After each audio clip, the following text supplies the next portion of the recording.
was saying his camera. Oh. All right, Lewis. That armrest. He told you I'm going to yell at you. What about it? You gotta lift the armrest and rest your arm on the table so that you're more in the frame. Oh. Jesus, Yeah. is this your first that- time, dude? That's down. Christ yeah. almighty. You know, I was thinking down this way. No. I think he just likes needs the up. attention. So, yeah. Matt can't hear me, can he? And then, Matt sucks. what else, Mikey? He's terrible. He has no talent. What'd you say? I can't hear you. That's exactly the point. Oh, sorry. Okay. And Hey, I you think can hear he's you now. wonderful, and he's so smart. And From the Gettysburg Museum of History Studios, you're listening to Addressing Gettysburg. Hello, everybody, and welcome to this episode of Addressing Gettysburg's Ask a Gettysburg Guide. And today we are talking about Henry Jackson Hunt, the chief of artillery for the Union Army of the Potomac. Big star here at Gettysburg. And Lewis Trott is our guest today. Lewis, welcome back. Thank you. Glad to be here. And, of course, we want to hear from you out there in the audience. Super chats of $10 or more get read. They rise above the din in all the comment sections, and we can certainly read them on the air. And also phone calls. 717-420-1978 is the number to call if you want to get in. I'll be looking at the queue throughout, and if I see a call, we'll take it. We're talking about a man, Henry Hunt, one man, not in action, but a man who is very important in action here at Gettysburg and other battles of the Civil War. But first, he had to be born. That's usually how a life starts, right? Yeah. You pop out. If everything's normal, yeah. Yeah, right. And he was one of the normal ones because he survived. Yeah. And so you pop out into the world. This is fascinating. You pop out into the world, and there you are. And now it's frankly all downhill from there. It's up to you to make your way from that point forward. It absolutely is. He was born in Detroit, Michigan. 1819. But that was a frontier outpost by Wasn't then. the Detroit we know today. No.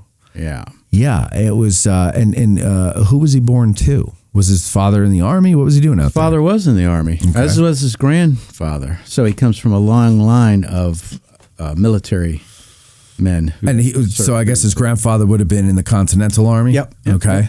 So his dad's in the military. He's on outposts. Like you said, it's the frontier. So living is sort of hard scrabble out there. He's not one of these people you hear about born in the Northeast to Silver Spoon and all that good stuff and go to Harvard and other Yale and big time colleges like that.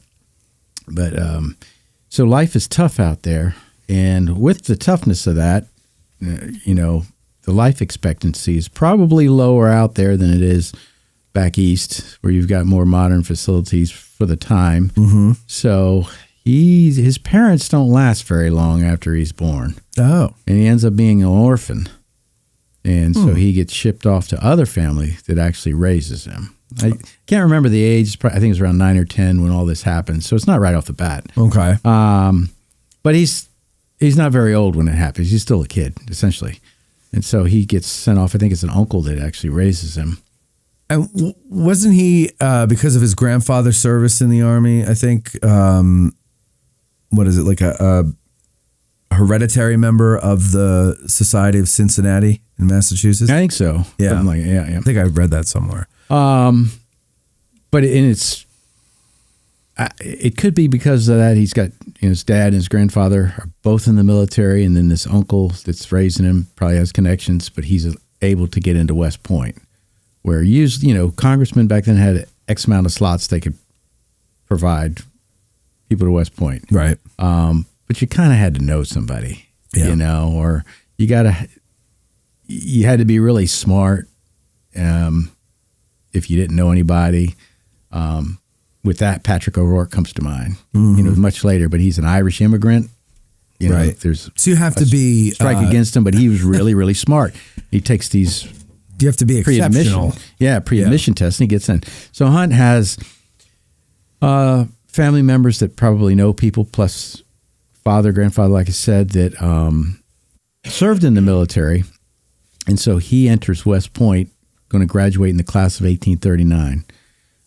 One of the most famous people that graduates, to our story, that graduates in the same class is Henry Halleck, Old Brains. So that's the class that he's in. that Hunt's in. Yeah.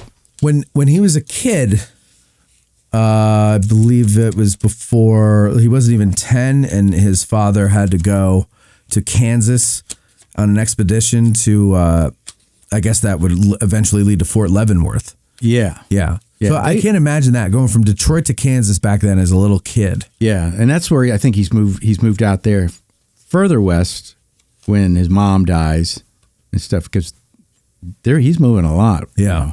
From post to post. But yeah. What? So does he? When he gets old, how is he as a cadet at West Point? He is a demerit machine. Oh, really? Like a Custer type. He collects demerits like they're prizes. Really? But never enough to get booted. But he does pretty good. He's very efficient at collecting demerits. So he's not the most, I don't know. I don't want to use the word studious, because he's a smart guy. But, he's not following the rules.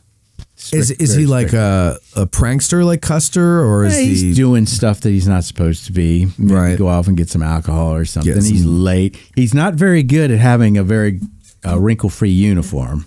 Okay. So, you show up for inspection. It's like how my shirt is not very dog hair free. You've got a very Henry Hunt-like shirt right now. It's perfectly fine with him. Right. He doesn't care. Yeah. And, there's something to be said about that, because what matters is your performance. Right. When you're the real deal, it doesn't matter how you dress. Yeah. So when you're in a school environment, you got to follow the rules. But he's not into the dress and all that pomp and circumstance. Yes, there you go. But he's collecting demerits left and right. So but never enough to get disqualified from the school. Okay. So he graduates West Point in 1939. Yep. I'm assuming second lieutenant like everybody else. Yeah, artillery. Artillery. And he's going to be a career artillerist. Yeah. So he loves the artillery. There's a lot of people, we know when you graduate back then, the top of the class becomes an engineer. Hmm. And that's a twofold thing. It's prestigious in the military at the time. And if you don't want to stay in the military, you go out and make a ton of money for the railroad or something, building bridges. And then next is your infantry. And those guys, if war breaks out, they're going to get the rank. And you got artillery. And then the cavalry's in there too somewhere. So it's because of where he graduates, he's not going to be afforded the top two. So he's an artillery guy, but he becomes a lifelong artilleryman, and he loves the artillery. I believe his father was an artillerist too. Okay. So it's in the family. Yeah. So I'm assuming then he goes and fights the Mexican War. He does. He's there, and he's in action at different points. It's nothing, no big stories like charging Chapultepec with Longstreet and Pickett and all this. Right. But he is promoted in those actions. Yeah. He is promoted to major at Chapultepec, though, isn't he? Maybe brevet. Yes. Brevet. Yeah. I think it was captain. Yeah. At I forget where, Churubusco maybe, and one other one. Yeah, because if I remember correctly, at one point they're trying to get to a certain spot down this alleyway, not an alleyway, but a roadway or something. It was blocked by the Mexicans, and he brings his cannon up and blows that away and clears the path for the rest of the army to go through and accomplish their objective. So he is instrumental in certain places. But it's, he does a good job. Yeah. It's nothing crazy, but he does a good job, and he does his job. One thing I read that I thought was interesting was that he was a member of the Aztec Club. Yep. Which is like, VFW, American Legion type of thing, or GAR. But I didn't realize they did that prior to the Civil War. For some reason, I had it in my head that like the GAR, the Civil War is the first time that we started doing that, but that's not true. No. But that was for veterans of the Mexican War. Aztec Club. And then, of course, in case you couldn't figure that out. The GAR is a much bigger organization, and that's why we go there and stop. We don't go further back. This is the GAR is the big one. Right. And then we got VFW, like you said, American Legion and such. So he goes with his dad on an expedition that ends up leading to the founding of Fort Leavenworth. And then in the 1850s, I think, he is assigned to Fort Leavenworth. Yep. And he's he's there and a bunch of he's bouncing around, and he ends up down at Fort Monroe as well. And while he's down there, he meets his first wife. Mm-hmm. They get married, and then they go out to the frontier again. And he has 2 kids, but his wife gets sick, kind of like his mom, although I don't think his mom got sick from the childbirth. I think his wife, though, doesn't recover fully from the second birth. And then she's going to die out there because of the conditions. So the kids have to come back. They're going to be raised back east with his in-law family while he's still going off doing Army stuff at these various posts. So he has to leave his kids behind. And they're down in the Fort Monroe area.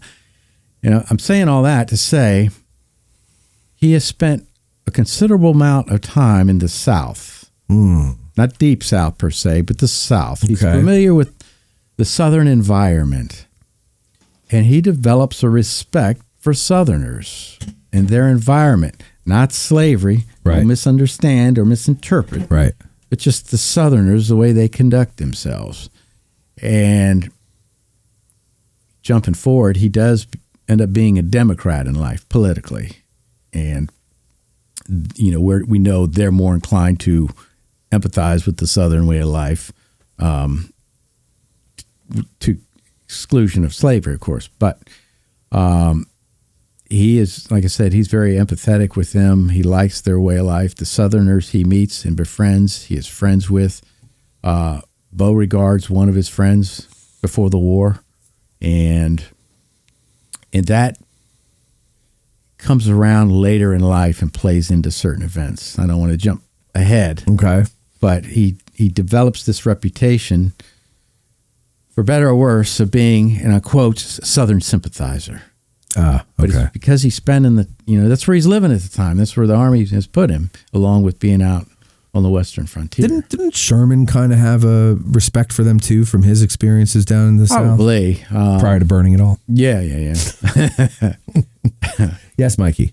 No, we had a question that's kind of relevant in the chat to what we're talking about now. Did Hunt ever serve with Robert E. Lee, Lewis, before the war? They're down in Mexico together. They're briefly in the neighborhood of each other. And so they do communicate before the war. And it's in Mexico. So, yes. Okay. Good question. I came in here with no notes today. I had a tour today. So all the intimate details of that don't spring to mind right now. Maybe later it will. Could be, but the more important stuff is stuck in my mind. So. Okay, good. So, now where do we leave off there before that? He's gotten married, has 2 kids. Oh, there you go. Yeah. Wife dies. So he's a widow now, got 2 kids. They're sent back to the East. They're living with his former in-laws, that family.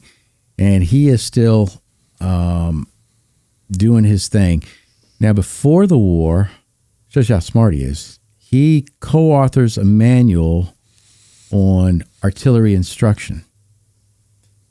And this is the manual that's going to be used throughout the Civil War to train artillery soldiers. And so on both sides. Yeah. Yeah. He's come up with this, and like I said, 2 other authors, I think it's 1 or 2, come up with a method of efficiently training artillery soldiers so artillery batteries perform better in the field. And it's used throughout the war. But to do that, you have to have a certain amount of intelligence for your branch of service, your arm. Right. And he certainly does. And it shows you the type of guy we're talking about. So when so his wife dies, and does he remarry soon after, or not soon after, but he does get remarried. Okay. Yeah, and he has truck full of more kids. I forget how many more kids he has, but he has more than he had with his first wife. And then unfortunately, those 2 kids die. The first 2 he has, the girl gets sick and dies. The son goes to the Naval Academy, which I always found interesting. You got an Army guy, Civil War dude. Kid goes to the Navy. Goes in the Navy, and he's on a ship that goes to the Arctic Circle to rescue some expedition that was up there. The expeditions go up there, get that locked in the ice, and somebody's got to go come get you out. Yeah. His son is going up there to rescue this expedition, and he gets stuck up there for a while. Somewhere along this expedition, there's a man overboard. His son jumps into the water to rescue whoever's overboard. They get him out. He gets out. But then he contracts pneumonia and gets sick. Sure. And eventually he's going to die from that. It doesn't happen immediately, but he dies from that, unfortunately. So he loses his son. Yeah, later on down the line, yeah. Yeah, and so how many kids total does he have that survive? I want to say off the top of my head, 3. 3. That might be, don't quote me on that, please. Okay. Don't quote me. I know the first 2 die with his first wife. So he loses all of that particular branch of his family, which is, to me, it's sad. Yeah, it is. It is sad. But I mean, it's very common back then, though, as everybody's dying. And his second wife, her maiden name is Craig, and he's good friends with their family, and he takes his brother-in-law onto his staff at one point, Lieutenant Craig. So bring us into the war. All right. War starts. Goes on for about 4 years, give or take a month, and then it ends. Thank you, ladies and gentlemen. I hope you enjoyed this show. Civil War Idiot's Guide. What was those books called? Idiot's Guide to the Civil War. There you go. Yeah. That's all you need to know.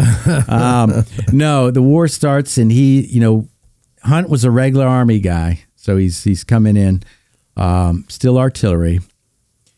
We have Bull Run, First Manassas. Hunt is there. Matter of fact, afterwards, he realizes Beauregard's there as well. So he exchanges a letter with him about it at some point. It's kind of interesting that he's still communicating with him. But it's a Union defeat later on in the fall of late summer, early fall, 1861. Union Army puts George McClellan in charge of the Army. Hunt is a George McClellan enthusiast. I would say fan, but you know who broke me in that? Pete Carmichael. He said, "Don't say fan. It's not a sporting event." Yeah, thank you. Say enthusiast. I've tried to do that ever since. So Hunt is he's a disciple of McClellan, and he's going to stay a disciple of McClellan until the day he dies. McClellan is reorganizing the Army after the defeat at First Manassas. And part of that reorganization is the artillery. He's going to put somebody in charge of the artillery. And who is that? Not Henry Hunt. Oh. It's a Major Barry, William Barry. Who's the guy in second in command? Henry Hunt. Okay. So Hunt is under Barry. And this is the time when they start organizing the batteries as they're going to be organized, these 6-gun batteries, and creating an artillery reserve. And this is also the time that they standardize the batteries to 6 of the same pieces because it's more efficient.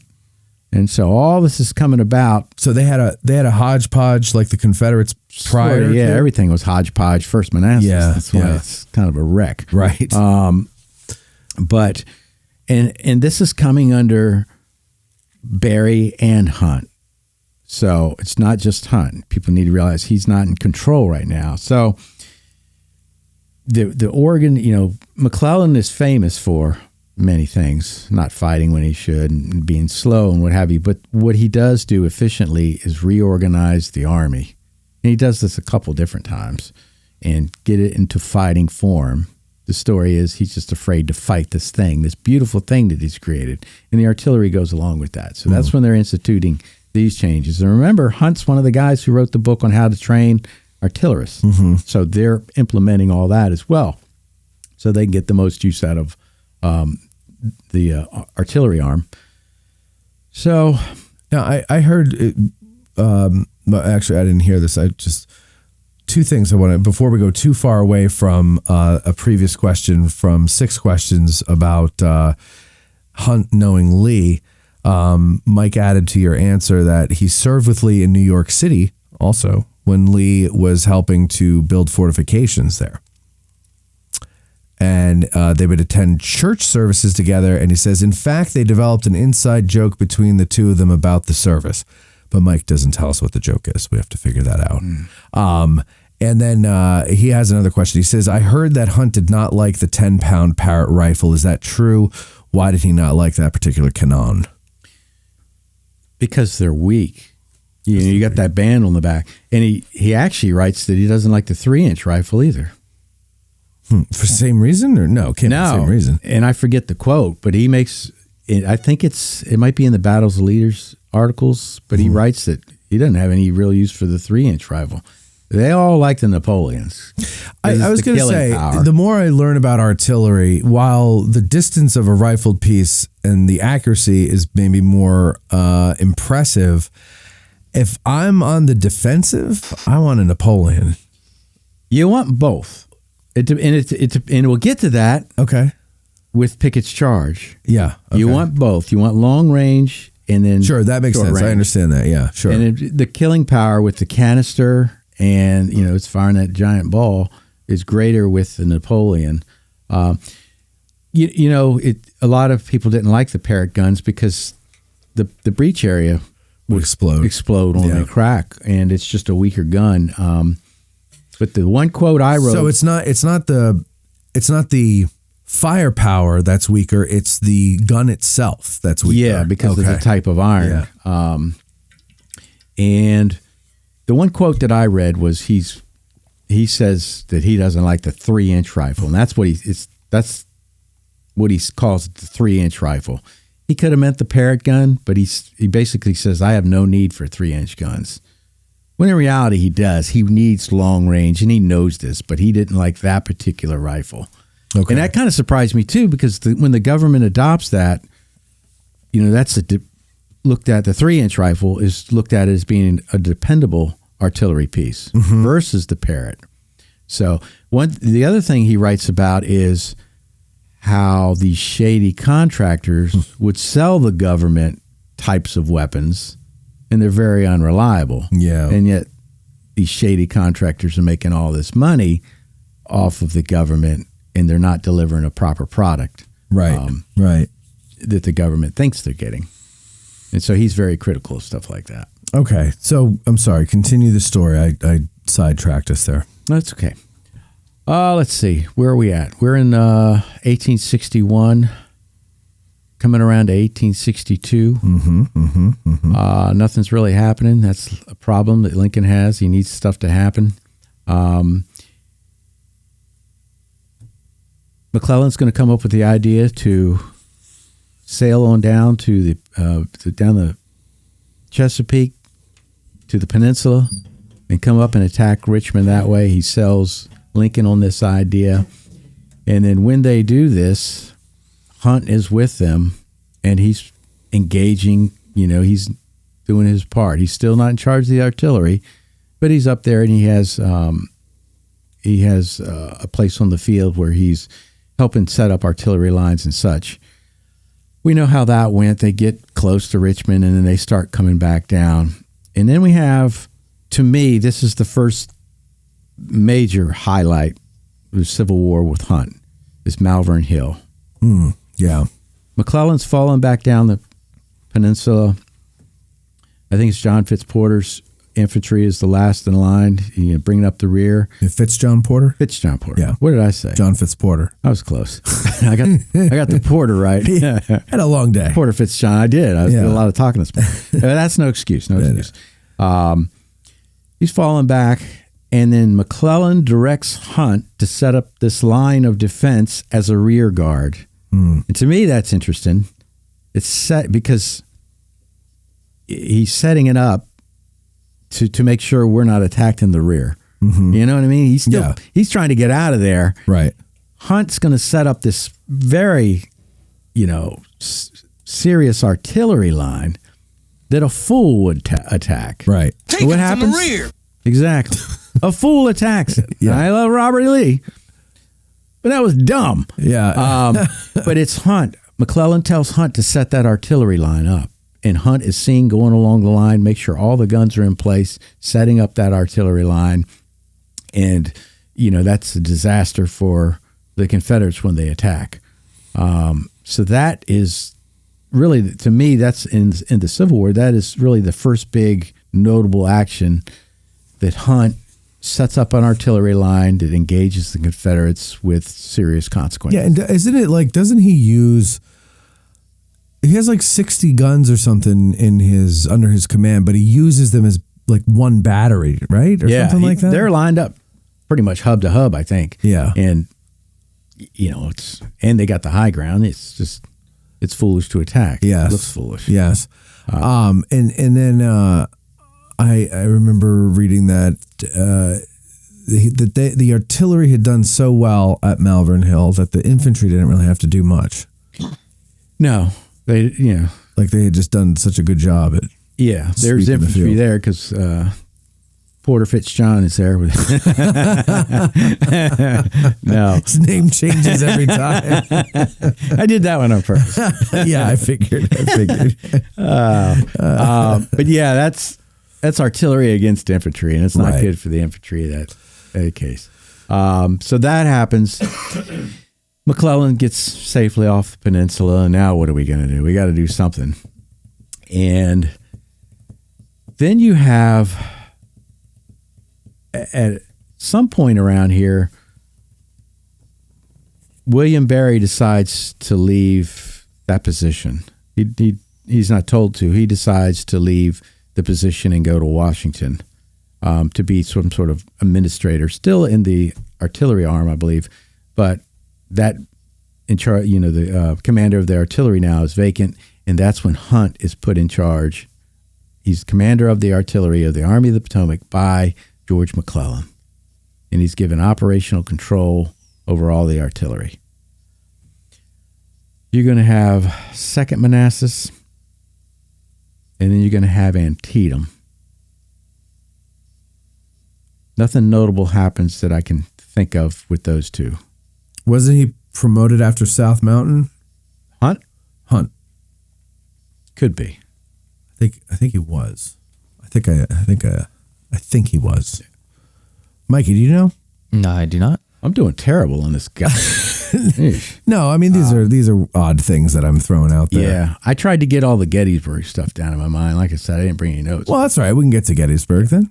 No, I'm still working my way, because then we know after Antietam, McClellan's relieved, right, and Burnside's brought in, and Burnside still has him in control of the artillery. And he's going to set up that long line of artillery on Stafford Heights that's going to be throwing shot and shell into Fredericksburg when they're trying to build their pontoon bridges. Yeah. And, it just gets progressively worse, the fury of the cannonade, because every time these engineers trying to go out and complete these bridges, you've got Barksdale's brigade shooting at them. So they keep trying to blow them out of the thing. And I think it's Hunt that suggests, hey, let's take some infantry across over there, and we'll cover them with artillery and let them go and root them out. So eventually they root them out. But the bigger point is Hunt is in control of that artillery line. Burnside still has him in control of the artillery. Fredericksburg is a disaster, though, just the way the attacks happen and such. Mm-hmm. And then he gets relieved, Burnside does, and then Hooker comes in, and this is where things change, not for the better for Hunt. Oh, Hunt is de-operationalized, if that's a word, and I think operationalized is what's the word Doug Dowd used in his staff episode. Remember, I remember that we did one. Yeah, I listened to it and I thought it was one of the best ones I've heard, because Doug is he's a very smart man. Great, and I hate to say that about Marines, but I have to give their due. Well, he's a colonel. They don't matter. So he's made my mentor, Rob Abbott's a Marine colonel too. So. Yeah. What are you saying? Rob's not smart? Oh, he's smarter than me. Exactly. So what are you saying? It's hard for an Army guy to say this. Oh, I got you. The hardest thing I'll say today. It is hard to admit. Two Marines are smart. Yeah. But I think he says he operationalizes Hunt. Meade does. Okay. Hooker, he has to do that because Hooker de-operationalizes him. He takes away his power. And he makes Hunt more of a artillery advisor rather than an operator in direct command of artillery units. He's taking them out of the field. Batteries. Yes. And he's putting them on a desk. Yes, basically. Without a desk. But he becomes Hooker's advisor. Yeah. And then he'll send Hunt out during the Chancellorsville Battle of Chancellorsville. He'll send Hunt out to do certain things with the artillery. But it's specific things, and you're still not in charge of anything, really. Does Hunt not like this? Oh, he hates it. Hates it. He wants to be in charge of he knows artillery's his game. Yeah. He's co-author of an important manual on it. So but he wants to just be in the thick of the action. That, and he thinks he knows what's best for the artillery. Right. Branch. So he doesn't trust anybody. Especially infantry types. Mm-hmm. Nor should he. Take it from an old gun buddy. He's used to, since he was put in charge by McClellan, and he's seen how Major Barry was when he was in charge of the artillery. Mm-hmm. So he's been under his tutelage, and then he gets moved up. He knows how important it is to have one person in overall control of the artillery branch. Mm. And when Hooker takes that away, he is very distressed. Okay. And let me point this out too. So he wants one person to control all the artillery. The other thing he keeps harping on, and he's going to harp on it more, and if you read his OR from Gettysburg, at the end of that OR, he harps on it again, is the lack of field officers in the Union artillery. In other words, here at Gettysburg, you have a brigade of artillery with each infantry corps. Colonel Thomas with the 5th Corps and Colonel Wainwright with the 1st Corps are the highest ranking brigade commanders. Right. And then you got a bunch of captains. The lieutenants. You got Lieutenant Muhlenberg. Lieutenant Colonel McGilvery with the reserve. You got a bunch of captains and lieutenants. And he's saying in an infantry unit of the same approximate size in comparison, you'd have at least a colonel or brigadier general. Yeah. And so the artillery's not getting any of those because you don't get promotions in the artillery. That's why a lot of people transfer out. Mm. So an artillery brigade in the Union Army is how many men? Mm. Now you're killing me. Sorry. Is it a few hundred? Are we at 1,000? Where are we? Like on paper, at start of everything. So you got around 100 in a battery. No, that's not right. It's less than that. I should have brought my book in here. Mikey, you got it. You have your lay note book, Matt? No. It's in the bookshelf. Yeah, I can't think of that right now. The one with the Irish Brigade monument. I meant to look at that before I came in here too. In the hallway, Mike. You got that little book by Stephen Floyd? It's got the order battle in it. I don't, but I have Gettysburg by the numbers. Check it out. That's a number we're looking for. Yeah, we are looking for a number.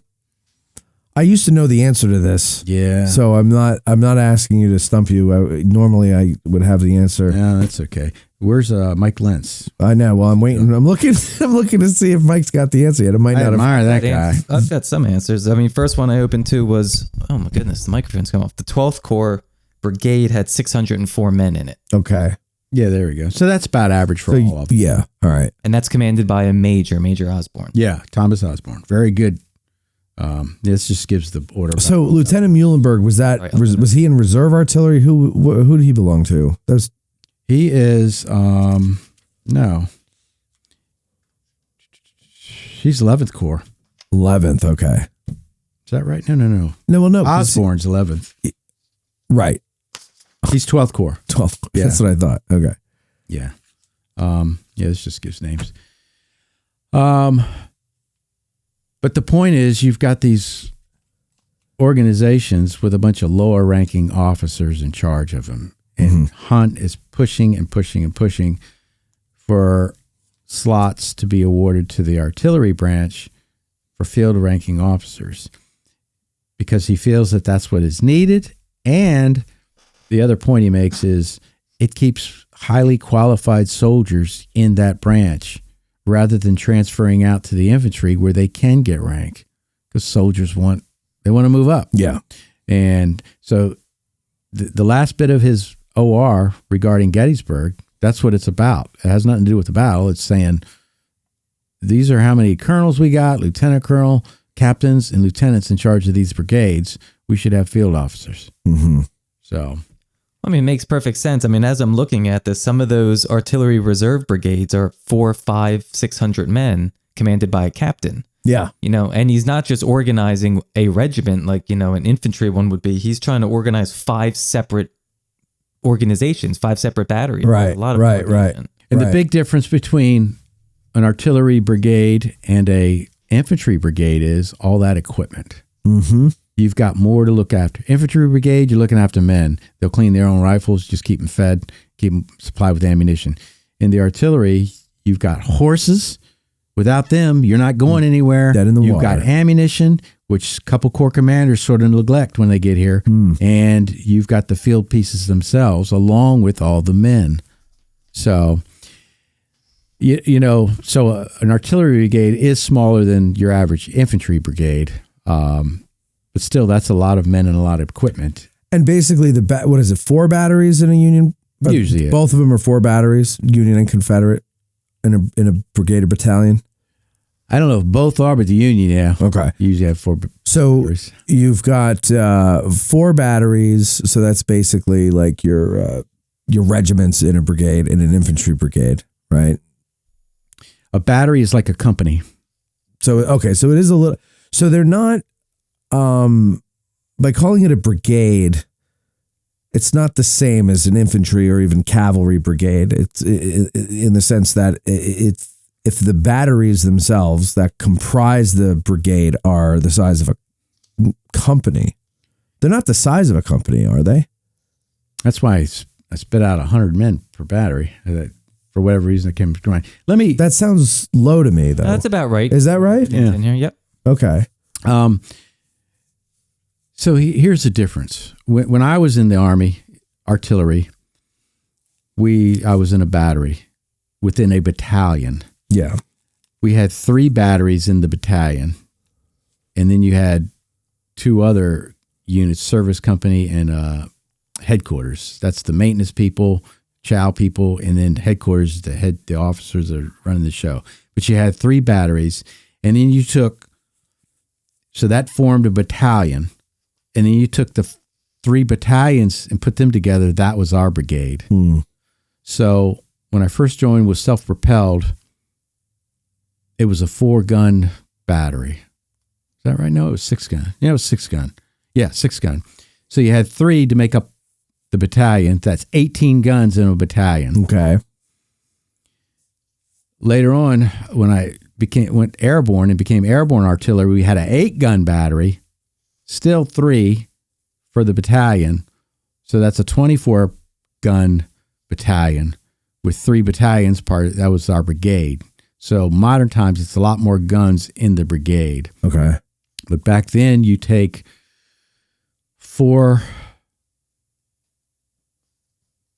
batteries and you group them together. We're calling those a brigade. Versus when I was in modern times, you took 3 or 4 batteries, grouped them together. We called it a battalion, and then grouped 3 battalions together and called it a brigade. So there's an extra layer in there. Oh, I see. In modern times. Yeah. Back then, it was more streamlined, I think. 4 batteries equal the brigade, and that's it. You have brigades. The big thing is you had a brigade for each Union corps. Right. And then you had this big reserve. Right. Full of other brigades. Yeah. I think there's 4 in there as well. We know. I think that's right. We harp on McGilvery, because they see so much action. Yeah. And so that's who we naturally go to. But there's 2 other. Taft was is Taft, Ransom, and who's the 4th guy? McGilvery, Taft, Ransom. Tidball? Fitzhugh. Fitzhugh. Yeah, Fitzhugh. Yep. And by the way, most of these I'm looking at here have 5. There's a few with 4. The 6th Corps Brigade has 8 batteries. Wow. And they're the least used. Huh. I'm just looking here. And then you got the horse artillery. Yeah, I'm not counting it. You don't care about that. Yeah. Well, I care, but just not for today. Okay. But and then they've got there's here's the artillery. You know, because they're different. Everybody's on a horse. They're not. Do they still fall under Hunt's overall command if he's chief? Good question, Michael. That is a good question. I think because they operate so far away from him, he never, whether they fall under him or not, he never takes operational control of any of them. At least, and not at Gettysburg or ever in the war. I definitely at Gettysburg, and I don't ever, when reading about what he's writing about and stuff, I never hear him writing anything about the horse artillery. Yeah, it wouldn't make much sense. No. Maybe logistically he could be involved, but as far as their riding, usually separated from the main army. Where So it's almost impossible to control. Yeah. So that would be Robertson, and Tidball is the second brigade commander of the horse artillery. And Tidball served under Hunt previously in the war. So Hunt is very familiar with Tidball and had a high respect for Tidball. So they're traveling, just to finish that point about the difference between the two, is that the gunners are riding the horses, or riding on, not necessarily the horses. Horse artillery? Yeah. With the cavalry? Yeah. Yeah, because you got to keep up. Right. So they're riding on, are they all mounted on a horse? Yeah. Which is also part of the team, not separate horses, or are they separate horses? I think they got separate horses. Because you've got to keep up with the cavalry, and they're moving much faster than infantry. The artillery that's moving with the infantry is moving as fast as the infantry. Right. So the guys walk. Yeah. You can take a break if you want, but that puts more strain on your horses. Right. So when you're pulling the horses into place, somebody's riding the horses. The lead horse. Yeah. Because you got to get it to go the way you want. Right. But for the cavalry,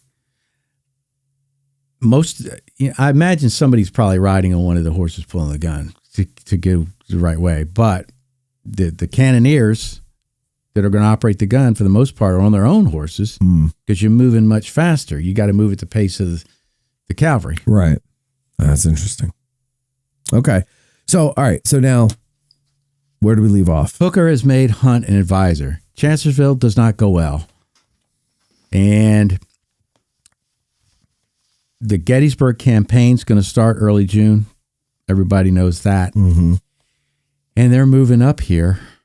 Hunt is still in this area that he don't want to be. He's still an advisor. Nothing has changed as far as his status. And then on the 28th, the Union Army gets a brand new commander, George Meade, down in Frederick. We all know that too. Heard of that guy. This is when things change to the better, and this is when we have things that start happening that really last until the end of the story.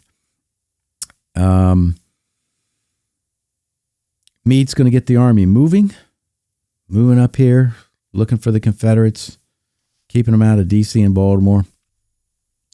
And on the 30th, General Meade's at Taneytown, Maryland. And he is going to send Henry Hunt to go scout out this possible defensive line and to see if it's any good. And that's Pipe Creek. Now, when he sends Hunt down for that, does he also send Warren? Or is it just, is he sending Hunt because he wants to know if it was a good place for artillery? Yeah, part of the defense. Like, in other words, if it's not good for artillery, it's not a good defensive position. Could be, but he either way, he trusts Hunt's opinion. Okay. I don't think he sends Warren. I mean, because I could be wrong. Warren's his chief of engineers, you would think so you would think that he would want both of their opinions. He could. I just can't remember that either. Okay. Do you remember, Mike? No. I don't either. Horrible. I should take off my guide. But to me, it's really interesting. He sends Hunt, so he has a high opinion and trusts Hunt's judgment. Something that nobody ever really says it, but given the way he's treated by Hooker, General Hooker doesn't necessarily have such a high opinion of Hunt. Right. Because he's stripping him of power. Right. The opposite's starting to happen. And, he goes down and inspects the line and everything. And then when he comes back and joins up, and this happens morning of July 1st, when he comes back, joins up with Meade. Meade is headed towards Gettysburg. So Hunt's with him. And they get here late at night. When they get here, Hunt, Meade asks, great place to fight. Yeah, it is. But then he's going to inspect his lines. And this is where things turn for Hunt. Meade tells Hunt, ride the line and pick out good artillery places. Pick out the places to set up the artillery. That is operationalizing Hunt once again. Mm-hmm. There's no formal paperwork. You're it now. You're back in charge. But by giving this directive, in Hunt's mind, I'm now in charge again. He's telling me, ride the line, what will be our line, because it's not formed yet, and pick out how we're going to form our artillery. So specifically do that. Not how we're going to form the reserve artillery, but how we're going to put our core batteries in place. Yeah. He's not talking about the reserve. So Meade is basically saying you're back in charge of, or you're in charge of all the artillery. That's the way Hunt's taking it. Okay. That was my question. Is Meade actually saying that, or is Hunt interpreting it that way? Because if I would interpret it that way, if I'm told go find where to put all the Corps' artillery. Yep. And I've never seen anything, and there's no, you have orders for a lot of things in the OR, especially there isn't an order in there from Meade saying, I'm not placing you back in charge. Yeah. By this directive, because Hooker would never have done this. Hooker would allow his, and let me back up. Under Hooker, he placed artillery under division commanders. And that, to me, is key. So he strips Hunt of the power he once had vested under him, under McClellan. And not only does that, he says the division commanders within the Corps can control their artillery. They're the ones that are going to give operational direction and instruction. And then fast forward to Gettysburg again, by Meade saying, ride our line and pick out good places to place our artillery once everybody's arrived. He's saying, you're in charge of this artillery. But there's no written order that I've ever seen and that Hunt's ever talked about. As a matter of fact, he falls back on this when he's defending what he does at Gettysburg. Meade put me in charge. He's telling me to ride the line and figure out where we're going to place all the artillery. If I'm not in charge of all the artillery, why is he telling me to do that? Mm-hmm. So Hunt takes that and runs with it. Good for him. So and it works out for under McClellan, Hunt is in charge of all the artillery, and it's not attached to corps or divisions? It's attached to them. Okay. But he has operational control. Okay. And he's in charge of, what he's directly in charge of is the reserve. Right. So, okay. He's got that. He can do whatever he needs to do with the reserve, but then he can go along to the different corps and say, hey, this is what we need to do. What do you think is the more effective, the more effective way to run that for Hunt's position, the more effective utilization of Hunt in that position? I think he should be in charge because he's an artillery guy. He studied this his entire military career, and he knows what he's doing. Infantry commanders know how to maneuver. They should know how to maneuver and fight infantry. That doesn't mean that they know what to do with the artillery to get the most out of their artillery. Right. And then they'll probably order them to do something that an artillerist would know you don't do, but they have to follow an order. Like waste all your long-range ammunition when you know the infantry's going to charge you in a few minutes. Something like that. Yeah. They just, Hunt knows how to place artillery, and that's something, the first thing you got to be able to do is know how to place it. And if you don't put it in the right spot, your fire's not going to be as effective as otherwise. So that's what Hunt brings to the table. He knows how to place it. He knows what it takes to keep it supplied with ammunition. And he knows all that, the logistics behind the scene as well. versus no fault of their own, but the infantry commander's worried about his men. What are we going to do with these men? And where are we going to put them to make sure our operational plan comes to fruition? So there's just a different training and different mindset to me.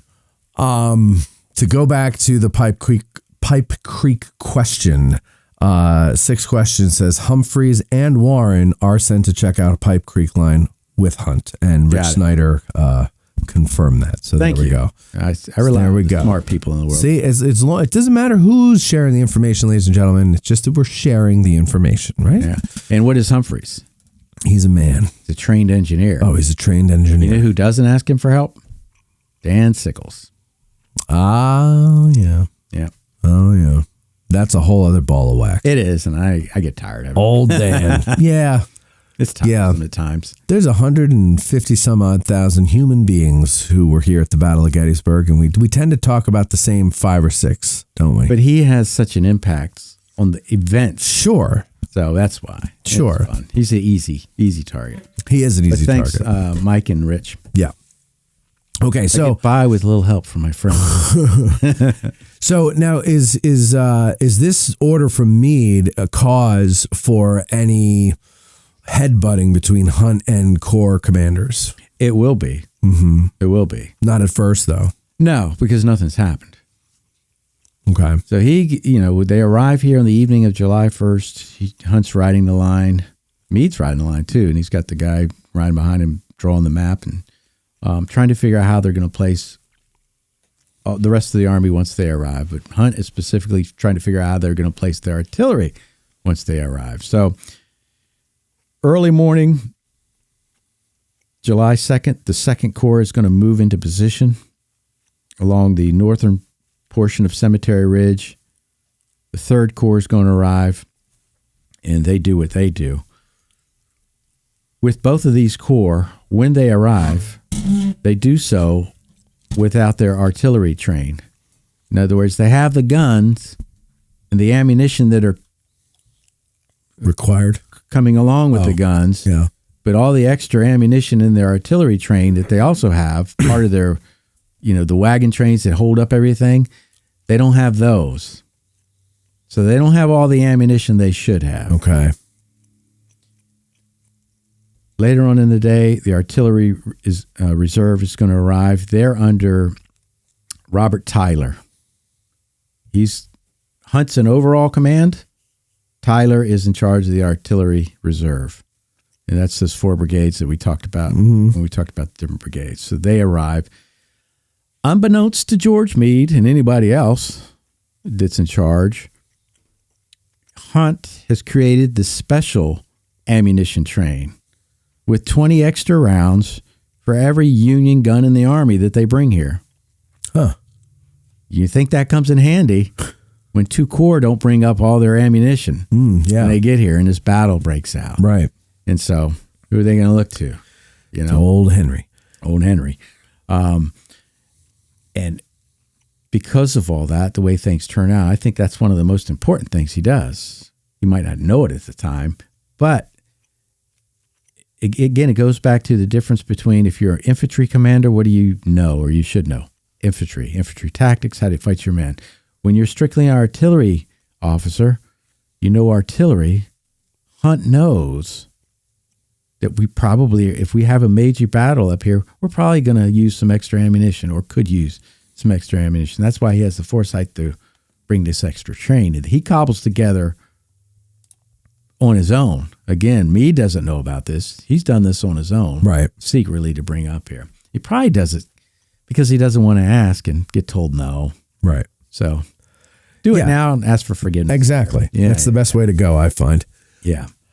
717-420-1978 is the number if you want to call in with a question, or even if you have a point to make or an extra piece of information to share. We just want to hear it. Or BR549 if you want to buy a car from Junior Samples Used Car Lot.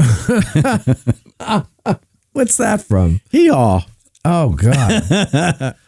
I remember Hee Haw. Well, I did It was in rerun when I was a kid. That was the first run. Yeah. I caught it live. I always remember Junior. He talked a lot slower. What is that, Minnie Pearl, the woman with the hat and with the tag still on it? And I was fascinated because there's a character named String Bean. He lived across the street in real life from Grandpa Jones. And String Bean got murdered because people always thought he had cash stuffed in the mattresses and in the freezer in his home. So somebody went because he was on TV? I guess, and some rumor got out, some hillbilly town. And really? They went over and murdered him. As a kid, I found that fascinating. That's not nice. String Bean got murdered. I don't know. Okay, so you never know where we're going on this show. Yeah, I know, right. We're going to take you everywhere. So Hee Haw aside, he's giving the command. He goes and he makes all these, dispositions up. Well, one big thing, we mentioned Sickles, though. Yes. And so that is a big part of the Henry Hunt story. It is. But prior to that, isn't he down at Devil's Den? He goes and visits Sickles first. Oh, he does? Okay. Yeah. So that brings us to July 2nd. Sickles is there. Meade says, occupy the place where General Geary's division previously occupied. Gary's division moves out early in the morning. And Sickles, whether he knows where they were at or not, he tells, they weren't really anywhere. I'm sorry. I'm laughing because I just looked at the comments and Rich Snyder says, String Bean's murder was very tragic. It just sounds so funny when you say String Bean. I'm glad there's somebody that knows who String Bean is. String Bean. Okay, go ahead. And Lulu, the big, large Marge on there. So Sickles says he doesn't really understand where Gary's division was. And that's the lowest part of the ridge. I tell people that are just here on a regular tour, the line Sickles is supposed to occupy is problematic. There is a wood lot to the east, or excuse me, the west of what is now the road going up the way. And Plum Run ran up through there too. So that area along that wood line, just north of the Weichert farm there, is marshy. It's not the best, but you can do things to mitigate that. You're being paid a lot of money to be in charge. For once in your life. But so look, what was there? Because now you drive down Sedgwick Avenue and there's the old woods that have been there for as long as I've been coming here. But now there's the regrowth of what was cleared 20 years ago. In between that and the road, which is going to obscure the view even more. Yeah. But what did that area look like to the west of Sedgwick Avenue at the time of the battle? What was Sickles seeing? I think there's a tree line there, maybe not as thick as it is today. Okay. That we can still see that looks very thick. Yeah. But between Sedgwick Avenue and that tree line back then, I just think it's a field. It's probably got big rocks in it, but Plum Run runs up in that area. Yeah. So it's a marshy area as well. So this is something I never really asked anybody about when we talk about this, but I've always wondered it. Now, that ridge line where Sickles was supposed to be in certain areas is not particularly formidable. But if I'm there, I've got my infantry behind some kind of a wall or whatever kind of fortification I can put together. And I've got my artillery on the highest ground around me, which is still going to be higher than the infantry.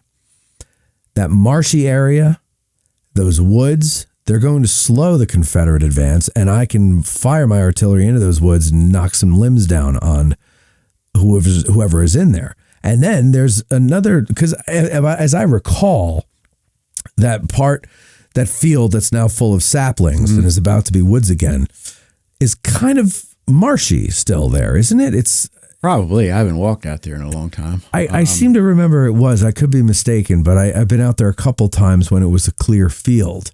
And I feel like it was not always marshy, but like had a propensity to flood or just get soggy if it rained a lot or something. Up through there. Yeah. But I'm talking right off the road, that field there. Oh, yeah. Because and it's low. It's the lowest point of the ridge. So any rainfall is going to drain into that area. Right. It's going to settle there. Yeah.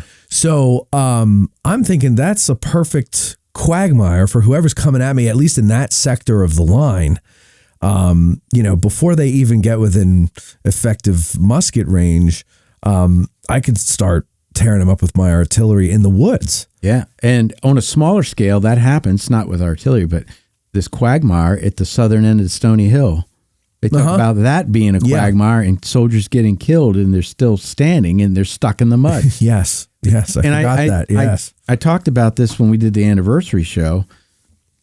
If you occupy that line, you just, in the neighborhood of where the road is, because it gets higher as it comes to the east, you put up a few cannon and load them with canisters. So anybody that does break through the quagmire or the tree line, they're not moving very fast. Right. They're sitting targets for you. Right. And there's no way they're going to have enough momentum to get back to your gun. So Sickles certainly could have mitigated the problems along his line. It's a very uneven line, too. You got Munchauer's Hill right there that's big before you go up to Little Round Top. And then, again, you got that wood line. The Weichert house wasn't there at the time. That's not the original house. Right. Which George or John? John. Okay. And so there's a house over there, though, and that's the house that the 6 Pennsylvania Reserves, they get the 6 Medal of Honor winners. They surround it. They call it a log house. I think that's further west of where the house sits today. Okay. But that shouldn't come into play. But the bottom line is Sickles doesn't do anything to mitigate, but he sees this high ground to the west, and it's the peach orchard, the area of the peach orchard. And at various points was out there today. And if you look from, let's say, standing north of the Hancock wounding marker, and just look out there, you can see different points along the line where you can tell the ground along the Emmitsburg Road is high. And then sometimes it just flattens out, and then it gets high again. Peach orchard is one of the most prominent. And like Mikey mentioned before we started, when Sickles' men are arriving, they're coming up the Emmitsburg Road. They've already, Sickles has already seen this firsthand, so it's not new. But he wants to move out there, and he keeps talking, sending messages back to General Meade. General Meade's sending his son down there to talk to him, and eventually Meade is going to send Hunt down to see what all the conniption that Sickles is having. And he rides out there, and they're sitting presumably in and around the peach orchard, and basically Sickles says, "This is pretty good, huh? Is this not good? Free peaches right here, a nice artillery platform." And Hunt says, "Yeah, it's got, some advantages the way it sits up high, but it can also be attacked from 2 different directions. So, it's got problems." And then Sickles says, "Well, can I move out here?" And Hunt says, "I'm not the one to tell you that." Right. And he's not. Right. He doesn't have authority to tell Sickles to do that. But Sickles is itching from somebody from Meade's headquarters to give him the go-ahead, so he has authorization to do this. But, Meade thinks it has some good portions. The way it slopes, I think, particularly the way it slopes to the south side, it comes down. And if you go down and turn into the peach orchard area, and if you're facing south and you're in that left corner and you look back up at the peach orchard, you're sitting really low there. Yeah. And I always like to do that in a car tour. I'll pause right there and say, "Look back up there. Can't see a thing." Yeah. And it's the way that ground towards the southern end of the peach orchard really slopes down. And so even though you can be attacked from 2 different sides because it's a salient, because of the nature of the ground, you might be able to defend it. But Hunt knows, and I think he tells this to Sickles, you don't have nearly enough men. Yeah. You don't have enough men to occupy this ground. And that's obvious when you look at the placement of the brigades and that giant gap in between that they have to fill with artillery. Yeah. Yeah. And so after he gets done this conversation, then he rides down to Devil's Den. And James Smith is down there with his New York light battery. He's placing the guns. I think he already has them placed by the time Hunt gets down there. He can't put all 6 together. So he's got 4 up on the ledge, and they're probably up where the 99th PA monument is rather than down where they are now. Because Hunt comes back when they dedicate the monument, or Hunt's battery, or Smith's battery, and he tells Smith, I would have court-martialed if you put him down here. It should be up there. And it makes sense. Yeah. But you put them down there, you got the nice road, and people can drive by and see them.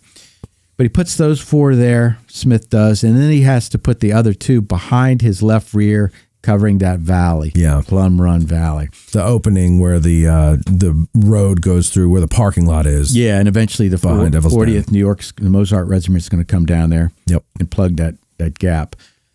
And Hunt tells Smith, you're probably going to lose your guns.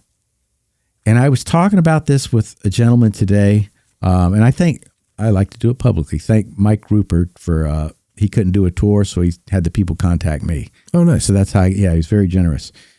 But I was talking to this gentleman today, and we were talking about Weir and Gillian Weir's situation after the war, and he ends up killing himself, but he spends the rest of his life after the battle worried about his guns being overrun.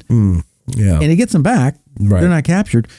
Smith loses 3 of those guns up on Devil's Den. The 4th one is disabled, but 3 of them get pulled away, and they're using probably on the 3rd day by the Confederates because they're replacing some of their damaged cannon. Right. But Smith doesn't seem to have any problem, as far as I know, after the war with this. He's lost 3 guns. Right. But Hunt tells him, you're probably going to lose these guns. And that's a big deal.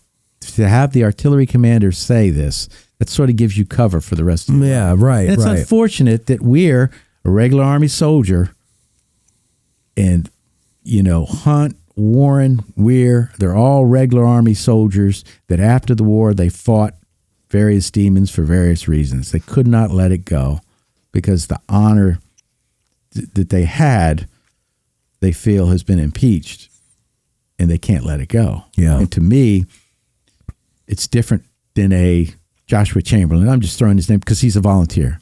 Right. Right. Maybe your sense of honor might be a little bit different because you're not a career officer. Yeah. And it just struck me. Hunt tells Smith, you're going to lose these guns. And he loses 3 of them. Then it gets interesting. When he's about to leave, because the firing has started, Smith's battery are firing on the Confederates that are leaving the wood line. He's got a beautiful field of fire that you wouldn't know today because there's so much stuff in the way. Firing has started. Hunt's horse is down on the other. I don't know if it's on the other side of Plum Run, maybe at the base of Little Round Top, but he's got to get to it. He says he's got to cross the valley somewhere to get to his horse. As he's doing so, some longhorn cattle start to run back and forth in this area between Hawks Ridge and Little Round Top, Plum Run Valley, because they're spooked by the artillery fire. One cow gets struck and killed by cannon fire, and he's trying to get to his horse. He writes afterwards, 3 days of this momentous battle, that's his scariest moment. Trying to get to his horse while the cattle are stampeding. Mm-hmm. And who has a story like that? Yeah. I mean, that's your scariest moment. Yeah. You thought you were going to get killed by a cow. It's just funny. Well, he must have seen the Cowboys with John Wayne. Yeah, I guess so. Yeah. He remembers that. Ain't running me over. What was the kid's name with the glasses that got... I picture him. Yeah. I can't remember his name. I was picturing the Lion King just now, where he's in the valley and the stampede's happening. That's what I think of Hunt every time I hear that story. Well, unlike you, I don't watch children's movies, Michael. Well, you're not exactly. outside like that. Yeah, I don't know what you're talking about. The Lion King. I was too old when that came in, weren't you? Yeah. I don't think so. 4 years younger than me. I mean, what are we, 26? Huh? We're 26, 27? Yeah, something like that. This is not a Disney show, Mike. Right. We're not Disney adults. So, okay. So he tells Smith, and he's going on his horsey, and then so the battle started. Tramples. One of the things Meade's going to tell Sickles, I'll give you all the support I can to try to hold this line when Meade finally goes out to talk to Sickles. And that's infantry and artillery support. Meade is going to send for artillery support from the artillery reserve. And Hart's battery, Bigelow's battery, to name a couple, are going Ames. They're all going to come down to help support Sickles' line unsuccessfully. Also, Lieutenant Colonel McGilvery is going to come out, and he's going to be instrumental in plugging the hole that is left because Sickles has moved out, and then Caldwell's division gets pulled from Hancock's line and sent down to the wheat field. So there's this gaping hole in the Union line now. Yeah. And what plugs that hole is this gun line that McGilvery sets up. And he's going to bring some batteries forward and also batteries from the Peach Orchard are getting pushed back primarily by Barksdale's brigade. And they're going to, as they fall backwards, they're going to try to reinforce this makeshift line that's right there south of the Pennsylvania Monument, Right. In modern times. So the line of artillery that is along Wheatfield Road between the Peach Orchard and... On the left as you're going east? Correct. Yep. Are any of those reserve artillery that were sent forward, or were those all part of Sickles' Corps? No. Bigelow, he's reserve. Yeah. John Bigelow. That's what I thought. Okay, so... Next, Hart. Is he along that line? Captain Patrick Hart is reserve. But yeah, they're reserve. Sickles' artillery is up in the Peach Orchard and along the road facing to the west. And then Smith's battery down on Devil's Den. Way down, detached down to Devil's Den. Yeah. Okay. So all that along the road is reserve, but they're all going to get knocked back. Bigelow's battery just gets torn to pieces. So he gets wounded. I'm surprised. I guess they didn't have enough guns or something to put anything up on Stony Hill, but I guess no, that wouldn't have made sense because Sickles didn't have any troops up there. Is that right? No. Right. No, because de Trobriand's troops are forward of that. And by forward, I mean towards the southwest. Yes. They're more towards the southwest. And I just don't think the way that ground there is, and that's, glad you said this, he didn't have enough guns for all that. Right. And then by the time the reserve shows up, they don't have time to get over there. Sure, that's too late. That's further down. But yeah, that really shows you the lack of manpower, just the placement of the guns. You've got a bunch of them in and around the the Peach Orchard, and then your other one is detached further to the left. Yeah. In Devil's Den. But that's also, not only is that a huge gap from de Trobriand's right up to the Peach Orchard, but the terrain there is tough because you really can't see each other. Yeah. It's right? very, as I tell people in the field, the further south you go, the land is really up and down a lot more. There's a lot more hollows. And like I said, you stand there in the Peach Orchard and you look south, that land slopes down. You got that tree line. Then it comes up to the Rose Farm Lane. And you can, just look at the Emmitsburg Road is where you can really see it, how the road goes up and down and stuff like that. It's following the land. It's deceptively flat looking from a distance. Yeah, and so there's only, you don't have enough guns to occupy between Devil's Den and the Peach Orchard, but there's only so many places you could put them anyways because of the terrain and the effective fields of fire you would have. Yeah. So it's, where you put them is where you see them along the Wheatfield Road. You're trying to stop them there. And the onslaught is just going to be too great between, Kershaw's coming in on the right headed towards the Wheatfield, and then when Barksdale hits, that's really going to unlodge everything and push it back. Bigelow's guns get overrun in time. The problem is all the horses get killed. You can overrun anything, but if you need horses to get them off the field, you're not going to get them. Yeah. So the 39th New York comes down from Willard's brigade and helps get those. They overrun Malbone Watson's battery, and they get they're overrun, but they're not pulled off the field. The 21st Mississippi overruns them. But then as they keep going, and Humphrey writes this, I think it's Humphrey writes it to John Batchelder after the war, Colonel Benjamin Grubb Humphreys, 21st Mississippi. They're pushing forward, and all of a sudden up on this hill, it's the ridge, there's a line of artillery staring at us. And it's this gun line that McGilvery has put together, cobbled together. And that really plugs that hole right there.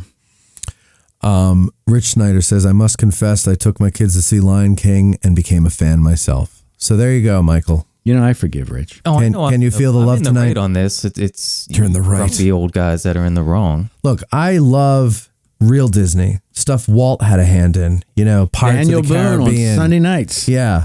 What was it? Frontierland with Tom Sawyer Island and Fort something or other. And that was cool stuff. Not That's a new lost stuff. fish. And What? I said not a lost fish. Was that Disney or Pixar? Oh, I don't know. Is it the same thing? Finding Nemo, Mikey. You love kids movies. What was I don't think that? it's Disney. I don't think it's I've never seen Finding Nemo. Cartoons are cartoons. Whatever. You quote it all the time. Okay, so We're going to remake it. Finding Mikey.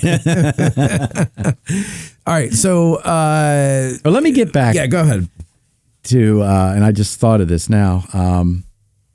It's the topic of Meade giving operational control to Hunt. Another thing he does is on the morning of July 2nd, when the 12th Corps moves in, Slocum tells Meade, hey, I got a gap in our line over here connecting us with the 1st Corps, the remnants of the 1st Corps over east side of the Baltimore Pike.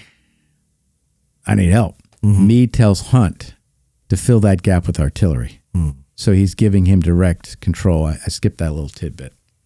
It doesn't play a big part like these other things, but it is part of the notion that by giving these orders, Hunt is being operationalized again by Meade, because Meade's saying, do this with the artillery however you see fit. Just get it done. Got it. Yeah. Yeah. So back to the afternoon of day 2, McGilvery's line saves the day at that end of the line, really, because there's a big hole there. And if there ain't nothing there, they keep coming.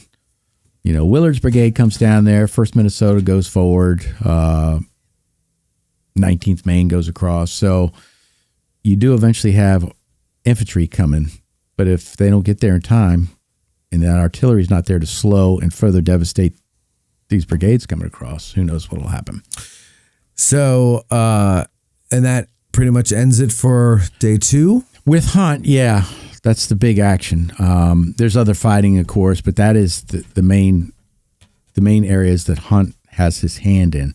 Later on that evening, he is, along with Robert Tyler, they are getting the artillery put back together, so to speak. They're resupplying, and Hunt is doing this from this extra ammo he's brought up. Because remember, the 2nd Corps and the 3rd Corps didn't bring all their ammo with them. Right. So Hunt is resupplying these batteries with this extra ammunition that he has. Did they not bring it because orders were to clear the roads for the infantry, or why didn't they bring their ammo? I think they're trying to move faster and they just don't bring it. Right. Okay. Versus you should have brought it. So they don't bring it, or they don't wait for it. Like, in other words, they just go up ahead of it, but it's still on its way. Or was it just sitting down there? I'm not sure of that.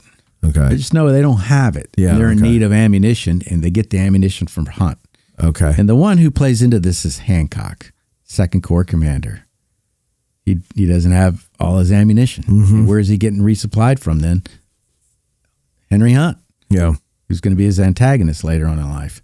But I imagine the 2nd Corps, Hancock sent ahead on the evening of July 1st. Yeah. And the 2nd Corps is probably rushed up there because there was just a big battle and they didn't do too well. Yeah. So they need more men.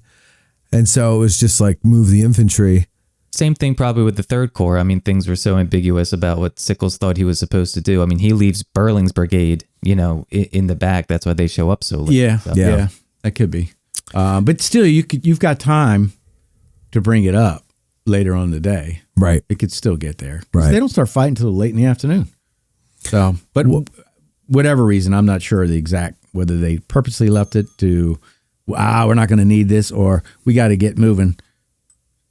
Let's field strip everything and hit the bricks and get on up there as fast as we can. 6 questions Lens in the comment section has another question. He says, why was Henry Hunt not at the Council of War, since we're at July 2nd now? That's a good question, and I'm about to tell you that. Oh, good.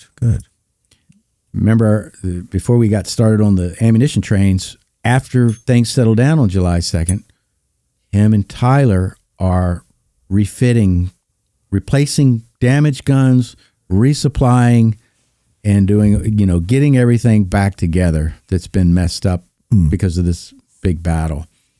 And he is summoned to the Council of War, but he chooses to stay there with Tyler to get all this stuff together.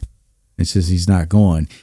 He does show up, but like Sickles, when the 3:00 Corps meeting is called, shows up when it's breaking up. So it's too late. That's when Hunt shows up. The meeting's breaking up, but he doesn't go because he thinks his presence is more important with Tyler to get all these batteries put back together, resupplied, new cannons put in to replace damaged ones, and reconstitute these batteries. Okay. So he's just busy with his job, and his job is important enough. He says, well, you just have to wait on me or go ahead without me, and they go ahead without him. So, all right. So then July 3rd? July 3rd happens. And as we know, it starts off with the Union Army going to drive the Confederates off of Lower Culp's Hill. Takes a long time, approximately 7 hours, from let's say between 4:30 to 11:30. And from that, we have Pickett's charge. That's Plan B for Robert E. Lee. We've discussed that on a previous podcast on this local podcast station for all to enjoy. And so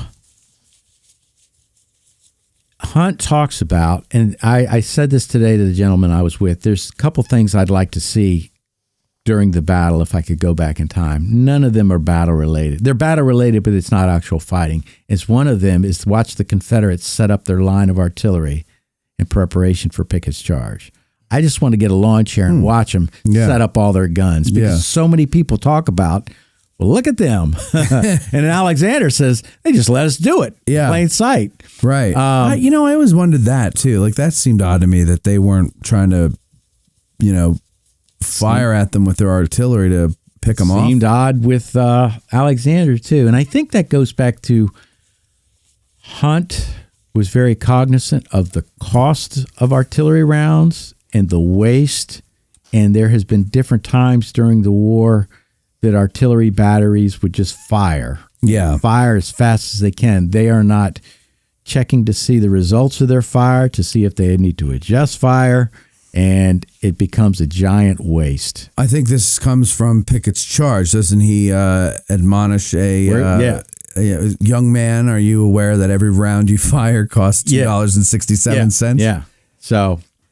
yeah, but I'm a 19-year-old gunner, and a general comes up to me and says that, and I'm like, what the hell are you talking about? Lewis, is the situation relatively the same on July 2nd? Only because we were talking about the peach orchard, and I was out there yesterday as well, and I can't believe how close the peach orchard is to that Confederate gun line. Yes. Right there in the wood line. I mean, it's very close. Oh, yeah. So you're talking about on July 2nd when they're all out at the peach orchard and across the fields west to the tree line where the Confederate guns are is not very far. That they were letting the Confederate artillery deploy before they ended up getting in a shootout with them where the peach orchard was. Yeah, so as Barksdale's brigade is knocking Sickles off of the salient, Alexander's guns move forward. So they're already there by the dawn of July 3rd. And when they wake up, Alexander doesn't realize how close he is. He writes something about that because, the sun goes down earlier back then. It gets dark and he thinks they've broken the line, but no, there's a second line, the main line. But he doesn't realize how close they are when they wake up the next morning. He's surprised by it. So it is close. But they just watch him set up all day. And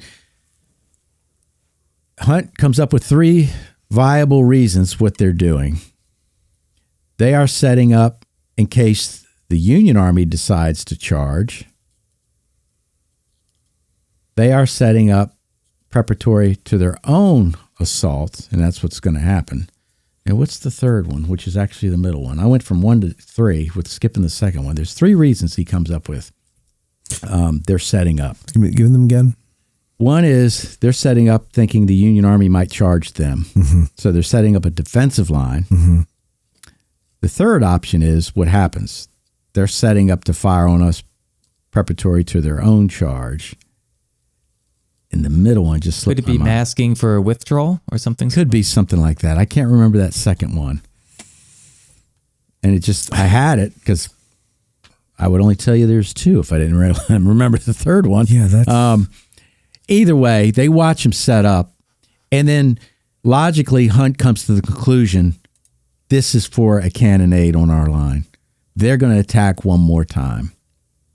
And so he's riding around, making sure the batteries from Cemetery Hill, he's working with Major Osborne with the 11th Corps, all the way down to Little Round Top. And by now, Lieutenant Rittenhouse has taken over for Hazlitt's battery. Hazlitt gets killed on the after evening of July 2nd. So Rittenhouse is in charge of those guns sitting on top of Little Round Top. So he's riding the line, and he realizes that they're going to come across in some form or fashion.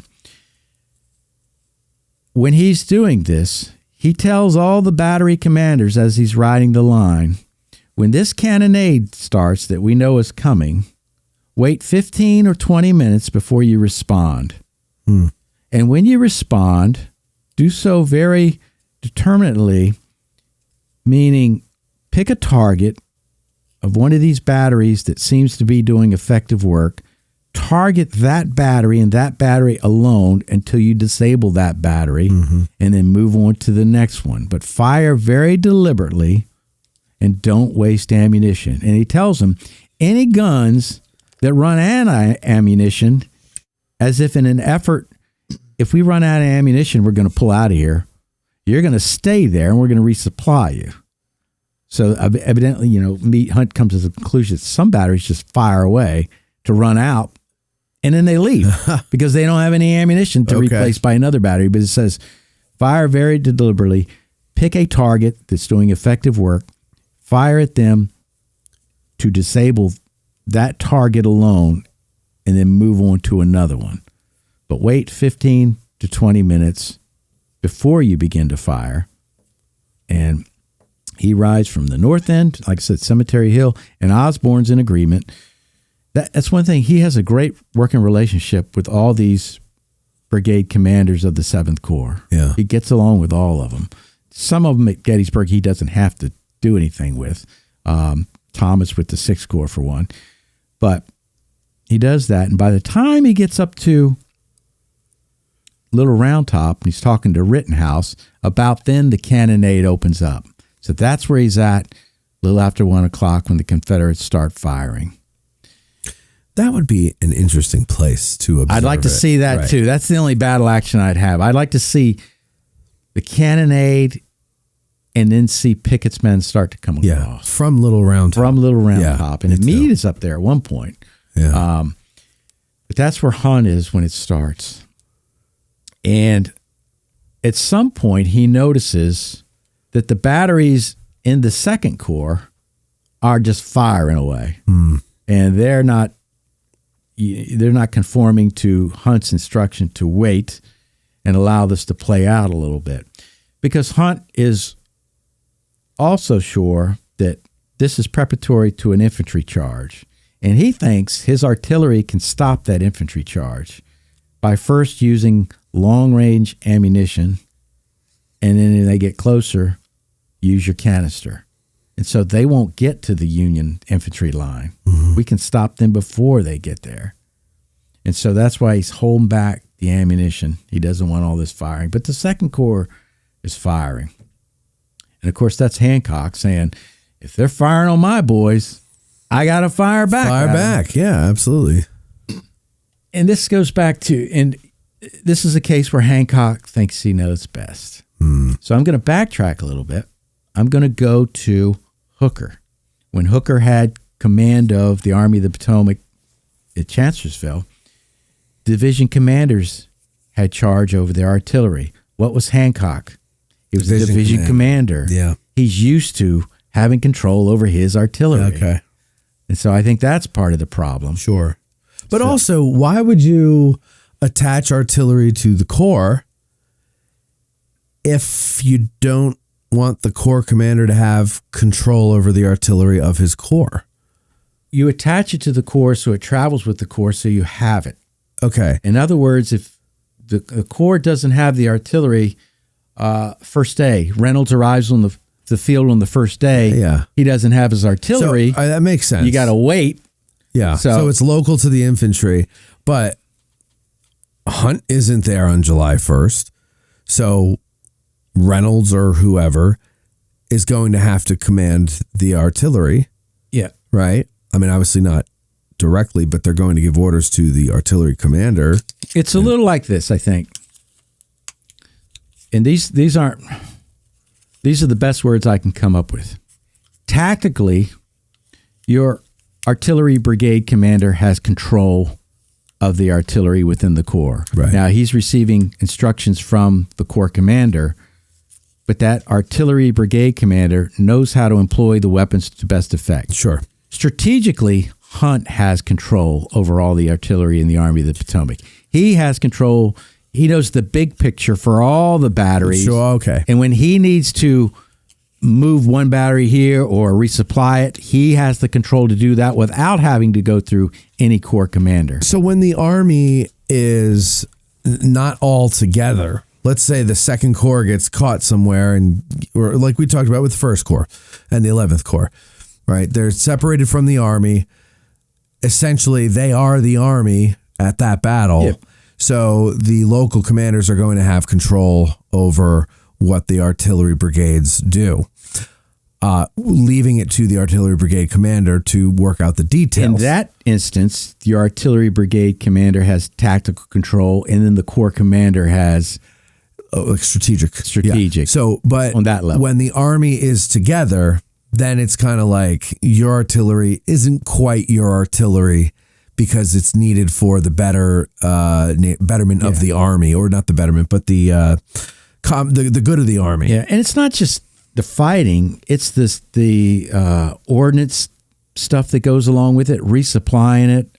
You know, what guns are going to go where, replacing guns and stuff, and that's what's under Hunt's purview as well, versus under the Corps commander. Okay, because Hunt knows better. Yeah, you know, Hancock's thing is he's an infantry guy. He knows infantry. Good for him. But, you know, he's sort of got an ego, too, so he thinks he knows artillery, too. But you want a guy that specializes in that branch of service, or arm, I should say. It's not the branch, it's the arm.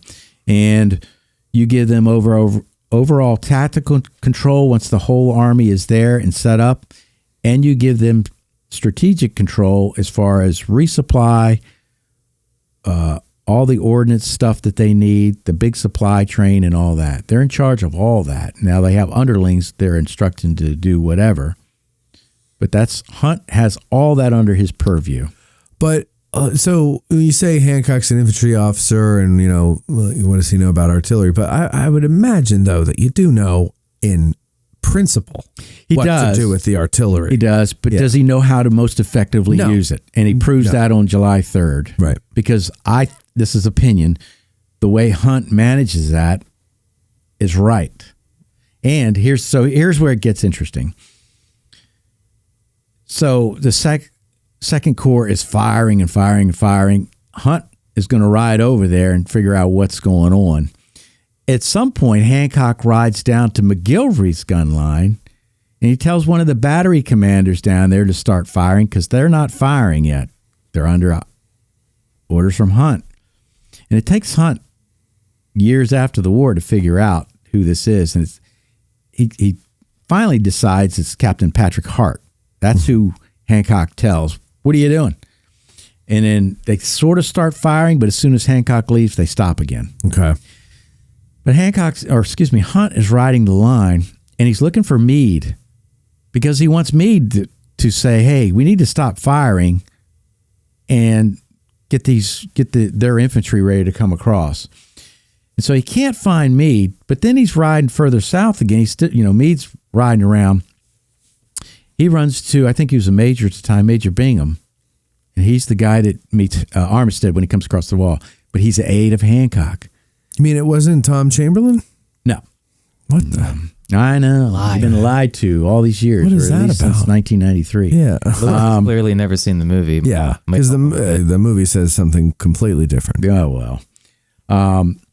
But he runs into Major Bingham, and he's looking for Meade, and Major Bingham says that I have orders from Meade to stop the firing. This is Hancock's guy telling him this. This is Hunt afterwards saying all this. All right.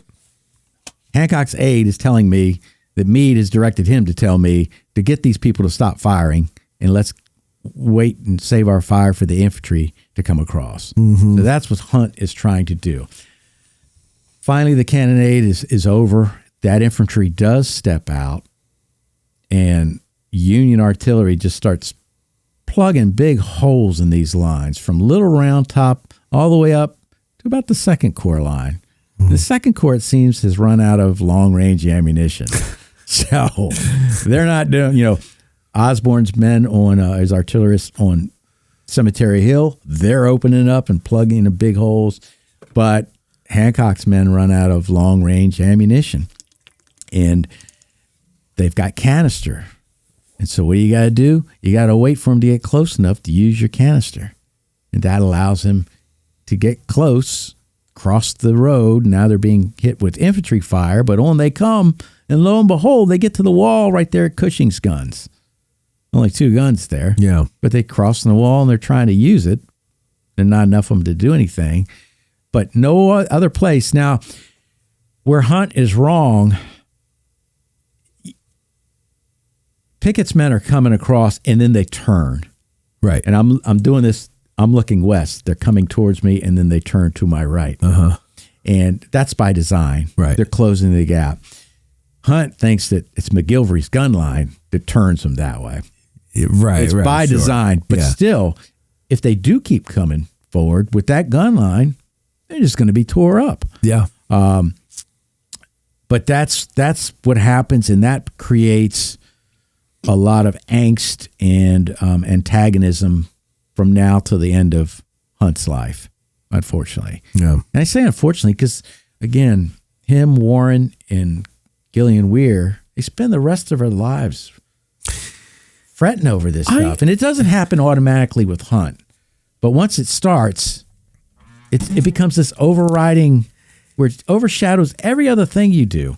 Yeah, I always am perplexed by post-war squabbles amongst each other. Yeah, you won. Especially if you won. But you all served, especially if you're officers. I mean, you obviously served well enough to get up to where you are by the end of the war. I mean,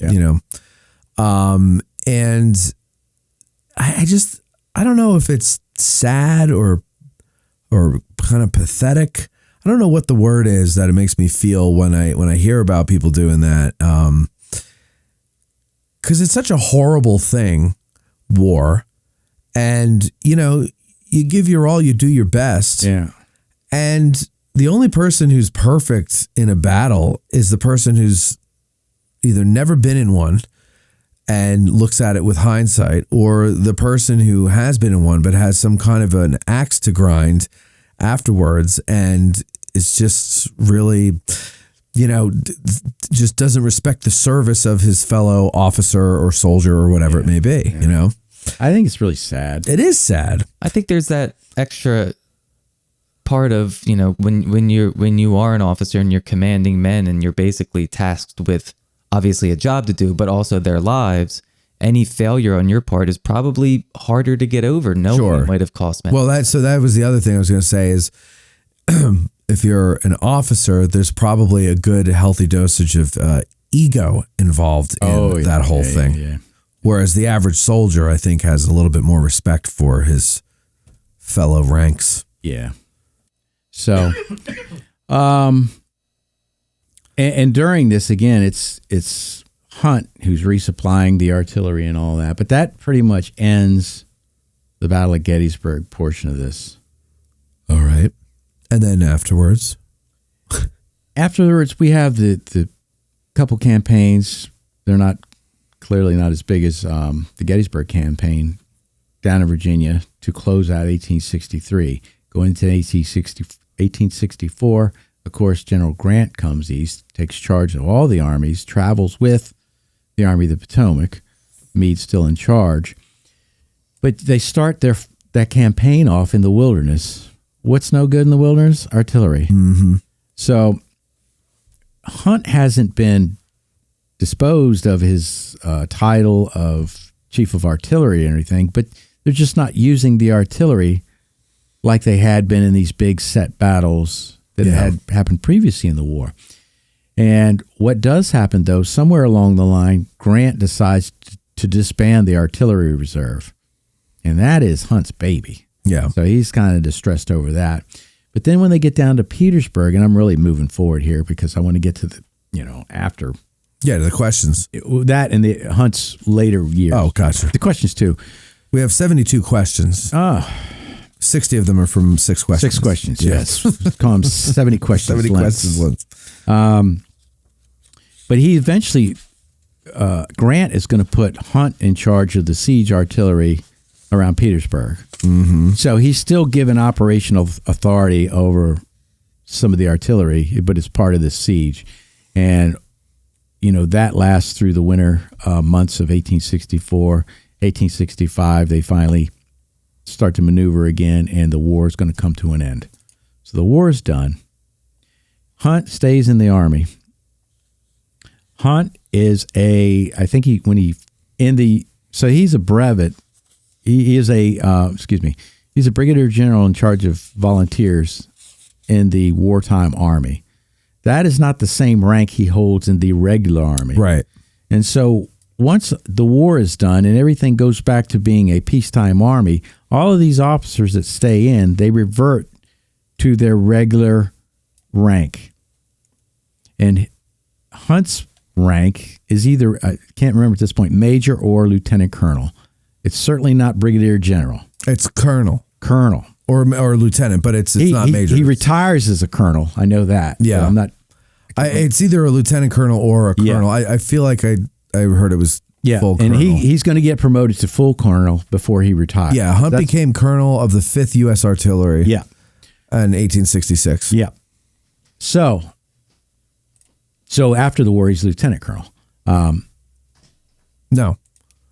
Well, if he's promoted to colonel in 1866. Yeah, when the Army was reorganized in 1866, Hunt became colonel of the 5th U.S. Artillery. He served as commanding officer at Fort Adams in Newport, Rhode Island, from May 20th, 1869 until November 10th, 1875, and as president of the Permanent Artillery Board, held various commands until retirement in 1883. Yeah. He goes out west, not west. He goes to the frontier a few times. He holds a few posts to the northeast, like you mentioned. At one particular time, he's assigned down to Charleston, South Carolina. Mm-hmm. And remember early on, I said he is friendly with Southerners. And he goes down there, and he's not a radical Republican that's wanting to put the boot on their throats down in South Carolina. He's trying to manage things in a way that seems fair to everybody, no matter what went on prior to the war. In other words, he's not trying to take rights away from whites down there that were antagonistic to the black population's rights. He's trying to do everything equal. Everybody is equal to a certain extent, and so people can vote. Anybody can vote, whether you were in the war and all that. So this comes about in a time where the richest man in South Carolina is running for office, Wade Hampton. Mm-hmm. And so by allowing, a lot of Republicans think, by allowing all these rabble-rousers to them, it seems like they're suppressing a certain population's vote, but these old Confederates are allowed to vote as well. This is going to put Wade Hampton in office, and Hunt is allowing this to happen, and they don't like that. And so and Hampton's going to win the election, but this puts Hunt on certain people's radar in Congress and such that are Republican, and they want to continue with the manage the South our way. These people need to pay for their transgressions, and as long as they're running free and all this, they're still going to trample on the black population's rights. It's just not slavery anymore. It's called a different name. Yeah. And so Hunt is not doing anything in their minds to stop all this. He's allowing it to happen. And from that, we have Wade Hampton being elected. That's a very short version of this. Okay. My point is, he's doing stuff in Charleston that the Republicans don't like. Mm-hmm. He's a Democrat. Remember that. Right. So, again, he's going to these different posts. He is trying to get promoted. And he's a colonel. He is going to retire as a colonel. He's not making much money. Eventually, his in-laws are going to be moving in with him because they don't have anywhere to go or anything. So he's taking on extra mouths to feed, to plain speech. So his not a lot of money is. He doesn't have a lot of money. Right. And he was renting a place in D.C. He's not going to be able to afford that anymore. He has advocates in Congress post-retirement that are trying to put forth a bill to retroactively have him retired as a major general so he can get that pension. That's nice of them. And it happened to other generals. Heintzelman is one of them that I can recall offhand. Okay. John Fitz Porter. I did that on purpose. They were trying to do that from him. He's trying to get it reinstated back to the rolls because he had been court-martialed. Right. Because of what happened in 1862. Right. So he's having a rough time, but eventually that happens also. I think you've miscombined his name every possible way now. All except the first were on purpose. Well, right. I just want I know. Well, you see, I paused. I had to figure out the next way to say it. Yeah, no, I know you were doing it on purpose after the first time, but I think always fun. I think you got it. Now I can't remember what his real name is. Just call him John. Yeah. Oh, John. FJ. Yeah. So there's precedent for this to go back and reinstate something, whether it be, back to the rolls or reinstate a higher rank for retirement purposes. And he's doing this for financial reasons. And so many of former artillery guys left the artillery arm during the war to become infantry officers. Why? You can get rank. Right. One of the ones is William Hayes. And who writes the OR for the Second Corps? William Hayes. He has to me, it's the most interesting line of any of the 3 volumes in the OR. And that's when they're burying the dead in front of their line, they find a female, a woman dressed up like a soldier who was killed during Pickett's Charge. To me, that's the most interesting line of the whole thing. But, Hunt had deep respect for Hayes. He was a good artilleryman, but he transfers to the infantry. So that's where the rank is. Hunt never does that. He's career. So what he does, various presidents don't sign the legislation. They don't want to, or they just don't. They don't want to take that precedent and do that. It never happens for the rest of his life. What Hunt ends up doing is getting the position in the old soldiers' home in D.C. Remember, Lincoln used to ride out there? Yeah. He becomes he gets put in charge of that because he can move him and his family and live there rent-free. Because he's an old soldier. That's right. But he can live there rent-free. Right. That's the important part. And that's the important part. And that's where he dies, and that's where he's buried at. So he's not in Arlington or anything. He's at that cemetery at the old soldiers' home. Now, to backtrack a little bit, he's still in the military. They are revising the manuals for the Army after the war because you got to keep up with modern tactics and stuff, organization. You got to be prepared for the next war. As part of the revising of the instructions for the artillery, Hunt writes that, and he talks about having corps commanders in charge of the artillery, and they don't know what they're doing. Basically what he's saying. Case in point, we had this action on July 3rd, 1863 at Gettysburg. He talks about it. He offends Hancock. Uh-oh. Hancock's still in the Army, and Hancock's his boss. He's in charge of that big department that Hunt is in. Hancock gets a hold of this. General Sherman at this point is in charge of the Army.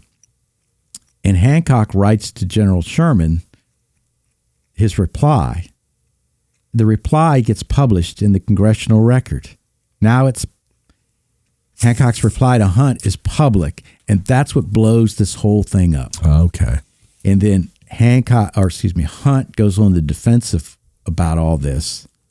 And he, in the thing, the reply from Hancock, that's when Hancock says, I was in charge of the whole left center, not just my sector, to include McGilvery's line, the remnants of the First Corps under Newton at this point, and the rest of Sickles' Corps. I'm in charge of all that. Right. And that's why I went down there and told McGilvery, y'all got to start firing. Hunt wasn't in charge of none of this. It's because of, in Meade's OR, he writes something about the left center. Hancock's in the left center. It's just that little bit, and Hancock takes it and runs and replies to Hunt. The difference is Hancock's stuff is made public, where Hunt's was just revising how we're going to operate as a unit, the artillery unit. So Hunt goes on the defensive. He just sends all kinds of stuff. And if anybody out there is interested in what Hunt has to say about this, Volume 2 of the Batchelder Papers, there is a good 20 to 25 pages of Hunt's response and he's responding to Hancock. And it's just fascinating to read. And you can see where he's written it, and as he's writing along, it has he's editing it. He's crossing out certain phrases and then adding whatever. It looks like it's on a piece of paper. It's transcribed right from the paper into this volume. And so that is the squabble that ensues after the war. It's between these two. And it comes about because Hunt writes this, revising the artillery manual, or how we're going to operate. He uses July 3rd, 1863 as an example why we shouldn't let Corps commanders control their artillery. Hancock gets offended. He writes to General Sherman. It gets put in the Congressional Record, becomes public. Hunt is forced to respond to all that, and it blows up from there, and they squabble to the end of their lives. Hancock dies first. Hunt dies in the winter of 1889. Hancock dies in 1884 or 6. Either one of those. It's before Hunt dies. I know that for a fact. So I want to say 6, but let me see. I think so too. It's a couple years after he loses the presidential run, because I've always thought, well, if he wins, he's not going to be president very long. Drum roll. 6. We are correct. It's 6. Yeah, because the election would have been in 1884. He was born in 24. Maybe that's the 4 you're thinking of. And, interesting. Born on Valentine's Day, which we knew, but died only a few days before Valentine's Day in 1886. Wow. February 14th to February 9th. God, so close, Winnie. Cake. So close. Yeah. All right. How did Hunt die? He's got medical issues and he gets old and dies. I don't think it's anything... I'm looking out of the blue and crazy. Yeah, I'm looking at. It doesn't say anything about his death on at least on Wikipedia. But I've read how he died, but it wasn't anything that struck me as out of the ordinary. He's just old. I know it's the wintertime. Okay, well, if we were to believe Google AI, likely from illness or old age after a long distinguished blah, blah, blah, blah, blah. Yeah, he's just an old fellow. He's been through a lot. He's been, alive since 1819. So that's a pretty good run. Not a George Sears Green run, but pretty good. Yeah. No, right. It's a good run. All right, so what we're going to do is we're going to take a break right now. We'll come back with a ton of questions from our patrons over at patreon.com/addressinggettysburg. You could submit your questions ahead of time, just like they do, and support this show that you love. You know you love it. That's why you watch it. Even when you hate watch it, you know you love it. So why don't you go ahead and help us grow and show what we're all about. Go to patreon.com/addressinggettysburg. Lewis is a patron. I'm a patron. One of the early ones. Yes, you've been along for the ride ever since, Lewis. Ever since. Time. It has been a long time. Because I remember the first time we met out on the field. That was 2019. Yeah. That was a long time ago. Yeah. Almost a decade. Almost. Yeah. Not quite. A little bit more time, and then we're at a decade. Yeah. All right, we'll be right back after these words.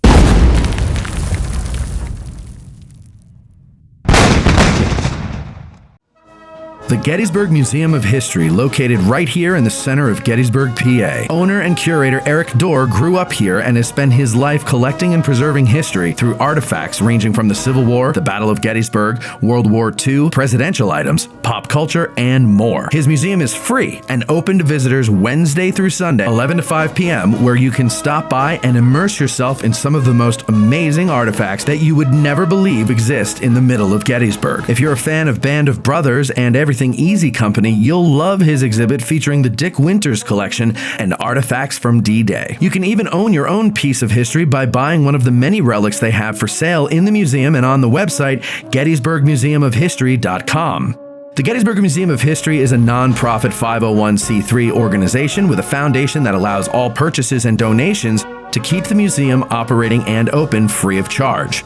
They have been featured on the History Channel, the Travel Channel, the Smithsonian Channel, and the Science Channel. Now you can check them out on American Artifact, the series on the YouTube channel, The History Underground. So that's the Gettysburg Museum of History at 219 Baltimore Street or the GettysburgMuseumOfHistory.com. At Digital History Pioneers Foundation, we are about grassroots history on digital platforms. That means we are about podcasters, documentarians, YouTubers, and even TikTokers. All of these creators are out there trying to share their love of history with the public. They don't need ideas, they need funding, both from viewers and corporate donors.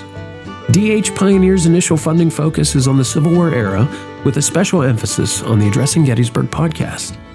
So be a vital part of the unique content Addressing Gettysburg has in store by donating at dhpioneers.com and help bring your love of history to the people. Digital History Pioneers is an IRS Section 501c3 approved charitable corporation that makes any donation tax deductible to the fullest extent of the law.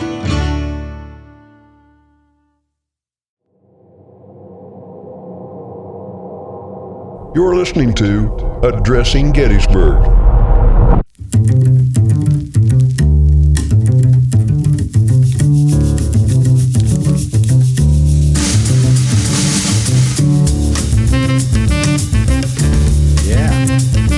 Yeah, indeed. You know, I have to tell you, I'm very proud of two things. My Dale Dye interview and that Little Ground Top is the only, and I have been told this by barista after barista over at Bantam Roasters, even Chad the roaster tells this to me. This is the only coffee at Bantam Roasters that consistently sells out, Lewis. Consistently sells out. Wow. Smell it. Amazing. Oh, I gotta tell you. I gotta tell you. What do I gotta tell you? Oh, I gotta tell you. That smells. That smells like so something. delicious. People love it. Apparently, a group of guys, I guess they're listeners to the show. I'm assuming they were on a tour 2 weekends ago, came in on a Sunday, bought out like most of the bags. Wow. Yeah. How many bags do they get a week? They used to do 12 a week. Now they're having to get in more. store. They would roast 12 bags in store. These are a pound each. And now they're upping it. I don't know what he's upping it to, but he told me the other day that he's going to start making more. Wow. And win-win. I'm going to make the argument. He's got shelves there that have like free magazines on them. And I go, this is wasted retail space right here. This should be the Little Ground Top 3 shelf bookcase, right? Put them there. Everybody they see them when they walk in. I'm telling you. It is a big seller. And you know why it's a big seller? Because it's delicious. That's why. It's delicious. I'm not a big coffee guy, to be honest with you, but I do enjoy myself. I'll drink this black. And I'm not a big coffee guy, but this is that good. I will drink it black. Do you drink it in the morning or the evening? I drink it in the morning. Oh. Yeah. I was wondering if you got this big, thick, beautiful looking steak and you seared it and cook it to perfection with this sauce that goes on. Oh, it's so good when you're really hungry. Man, so hungry. You know what I should do? And afterwards, you have yourself a nice cup of Little Ground. You know what might be amazing? Coffee encrusted Little Ground Top steak. Oh, you have the steak. Yes. You eat that. Yes. You let your stomach settle. Yes. And then you get something like a peach cobbler with a little dollop of vanilla ice cream with a Cool cup Whip. of Little Ground Top. Oh, man. This is Mikey's loving this in the background. Oh, my goodness. We're all hungry, folks. That's the joke. Anyway, Little Ground Top, you can get it online, and that's what I suggest you do. Don't waste a trip into town thinking you're going to be able to pick it up. What's today? Today is Monday, right? They sold out of Little Ground Top by Sunday morning this weekend. Wow. They put it out on the shelves either Friday night or Saturday morning. So it doesn't last very long. So if you're coming to town on the weekend and you think, I'll just go pick up a bag of Little Ground Top before we leave. No, don't do that. Go to addressinggettysburg.com/cafe. And when you order it online, there's a little box there you can click for a subscription. And you save money by doing that as well. So you don't have to worry about it. That's right. You can get it once a week. You can get it twice a month, once a month. There's all different options there for you. So that's addressinggettysburg.com/cafe, or give it a try. Stop in at Bantam Roasters at 82 Steinway Avenue, across from the Dobbin House. Do you like coffee, Lewis? Sometimes. Does Ashley like coffee? She does, but it doesn't always agree with her. If she drinks a couple cups in the morning, she's up all night. Even that long.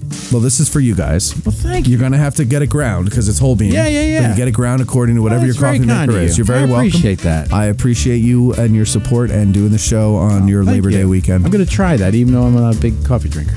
Yeah. I'm going to let you know. Give it a try. You might like it. I told you, I'm not a coffee guy, but I am now because I don't like coffee that much because I was in the Army. I had staff duty one night. I tried to make a cup and I ruined it and it made me sick. Yeah. Because I didn't know what I was doing. I was using a paper towel. Well, and you didn't have Little Ground Top. Definitely not. Imagine how easily we would have won all of our wars if we had Little Ground Top in our soldiers' veins. We'd still be kicking the Russians' butt. Probably. Yeah. Probably. All right. So that's one more time, 82 Steinway Avenue, Bantam Roasters, or addressinggettysburg.com/cafe.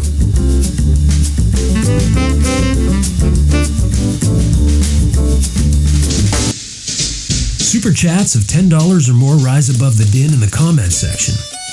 Now that that's out of the way, let's ask a Gettysburg guide. Here's Matt and the gang. All right, so we're back. It's time to ask a Gettysburg guide. Lewis Trott is our Gettysburg guide, and we have questions from our patrons, the greatest people on earth, ladies and gentlemen. I don't know if you knew that. I became aware of it. Yeah, that's science right there. Yeah. Our patrons are the greatest people on earth. And you happen to be one of them. So we got one of them in the room with us today. I'm a proud supporter. We're going to start off with Ron Moore. We have a lot of questions on Henry Hunt. And so if I omit your question, it's probably because it was covered at some time earlier before. And in the interest of time, I'm going to omit it. So forgive me if I do. I haven't looked at them yet. God knows I do not prepare. Ron Moore says, I know Hunt told Sickles he couldn't move forward on his line. On his authority. Do we have any record of what Hunt actually thought of Sickles' advance out to the peach orchard? Again, good question. There were problems with the line. He would suffer from fire from two different directions. He thought part of the ground would actually mitigate some of that because of the steepness again going south. But the bottom line is he realized Sickles didn't have enough men to occupy that and hold it effectively. So that's the biggest problem he has. There's not enough. He knows Sickles doesn't have enough men, and it's proven after it all happens. Mitchell Randall has two good ones here. How should modern visitors to Gettysburg understand Hunt's contributions to the Union victory? Is the first one. Know what the artillery did, and how they were supplied is a big thing. When guns get disabled, there's backups that Hunt make sure are used as replacements. They have enough ammo.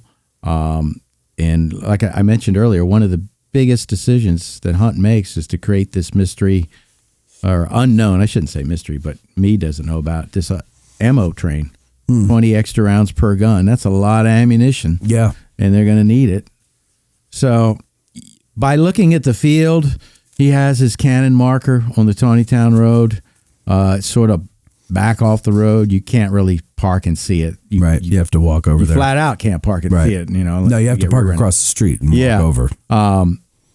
So that's really the only thing. And there's a Hunt Avenue. I neglected to say that after the war, John Bigelow, the 9th Massachusetts Battery, part of the reserve, he has this sort of campaign to change the Trossel Lane, which was named United States Avenue, to Hunt Avenue. And I agree with him. But it fails. But he got an avenue. He got an avenue, but how many people use it? I use it every day when I cut through. Yeah, and I'll use it on a longer tour when we go over to Culp's Hill. That's how I get back.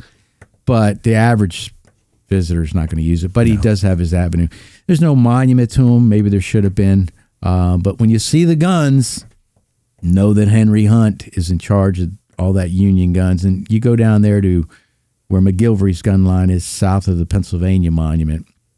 Know that a big part of that, the reason they're there and they're effective as they are, is Henry Hunt.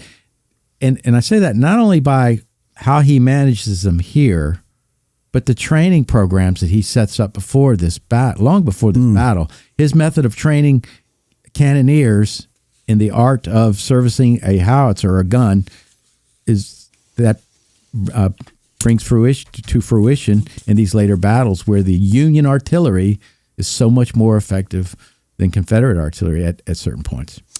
And his second question is, what can Henry Hunt's leadership style teach us about military command under pressure? Don't lose your head. He doesn't. He's got, based on past experience, he realizes this big cannon line the Confederates set up most likely is going to entail this cannonade followed by a infantry charge. So use your experience to determine what's going to happen next at times, and then go from there. He calmly goes and tells everybody, hold your fire about 15 to 20 minutes. We know what's coming. We can stop this, and they won't get close to our line. Just stay cool under pressure, follow your directives, and fall back on your experience and training. And he does that because he is a career artillery fellow.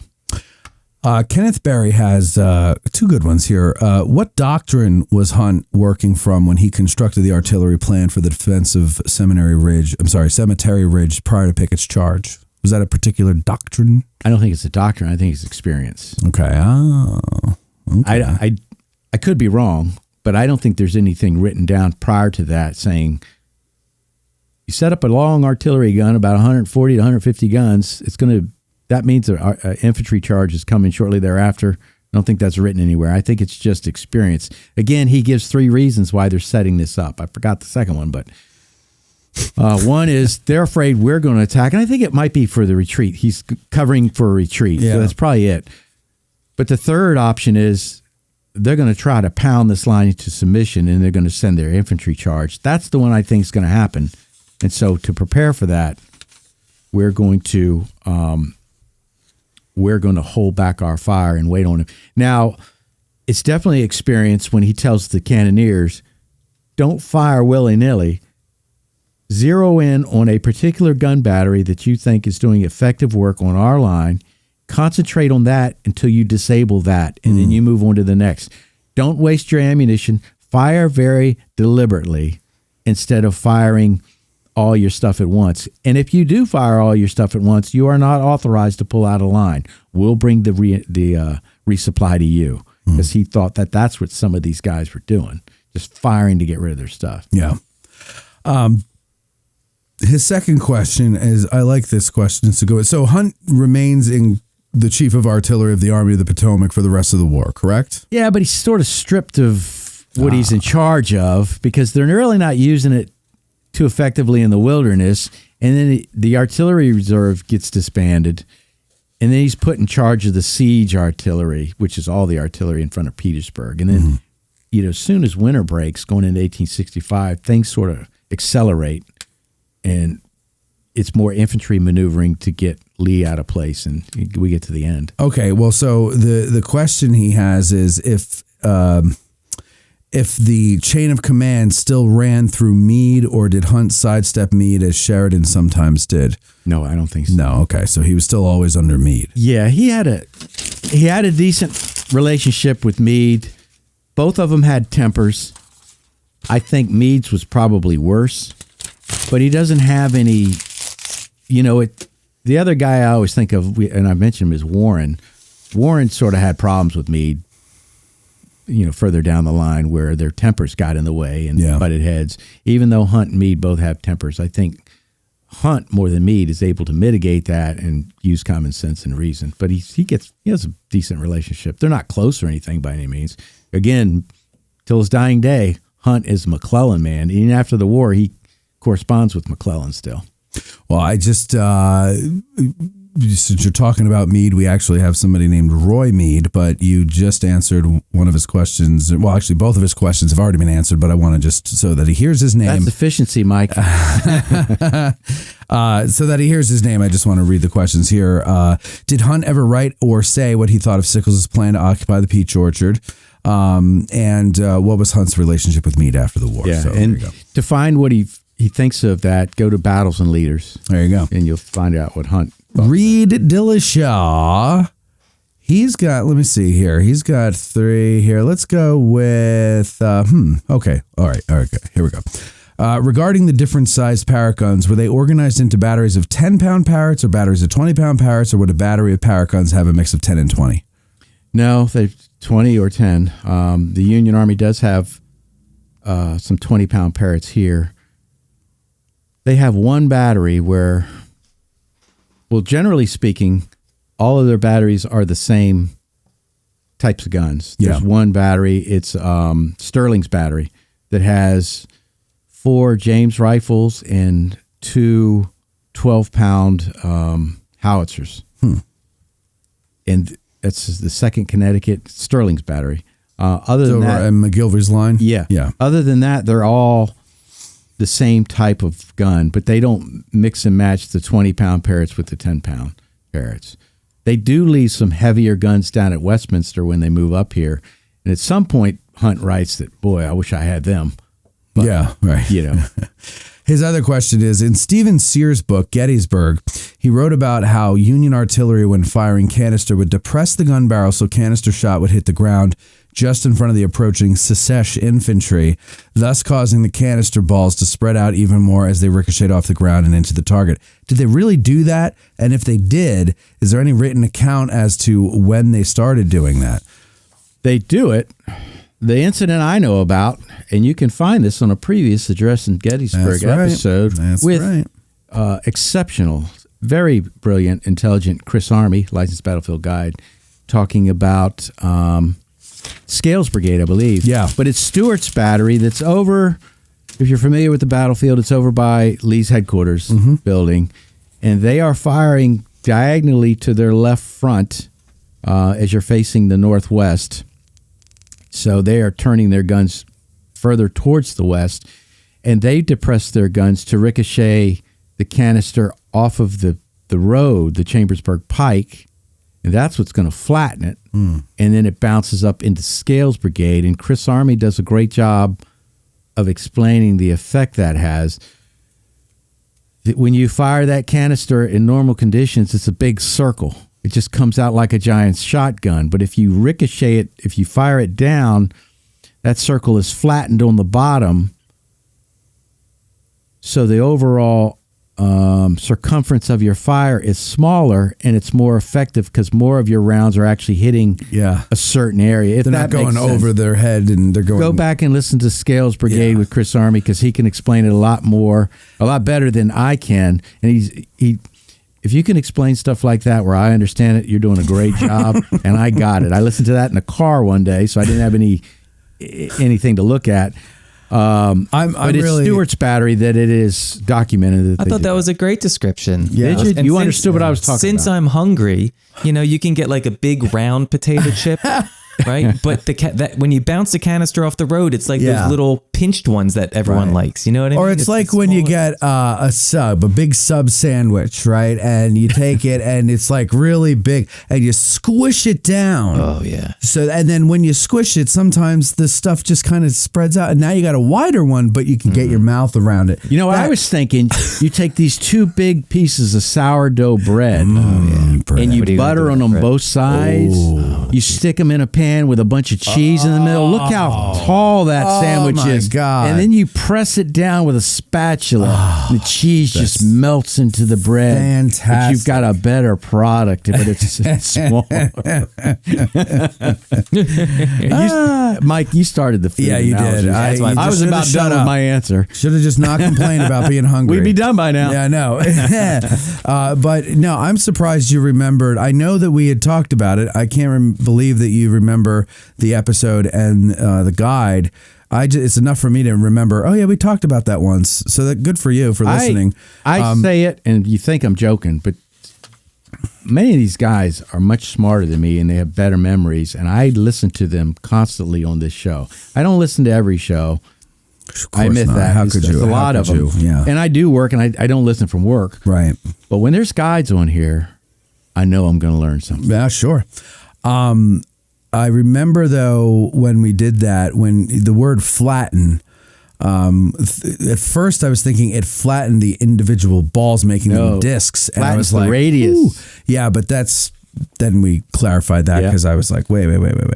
All right. Rich Snyder says, from what I've read during the battle, the artillery commanding officers that were attached to Pacific Corps and not artillery reserve all seemed to really respect, maybe defer to Hunt. Was this based on their experience with Hunt prior in the war, or because he was a contributor to the field instructions artillery manual? Could be both. I've seen no instances where he has problems with subordinates. I really don't. I think they all respect him.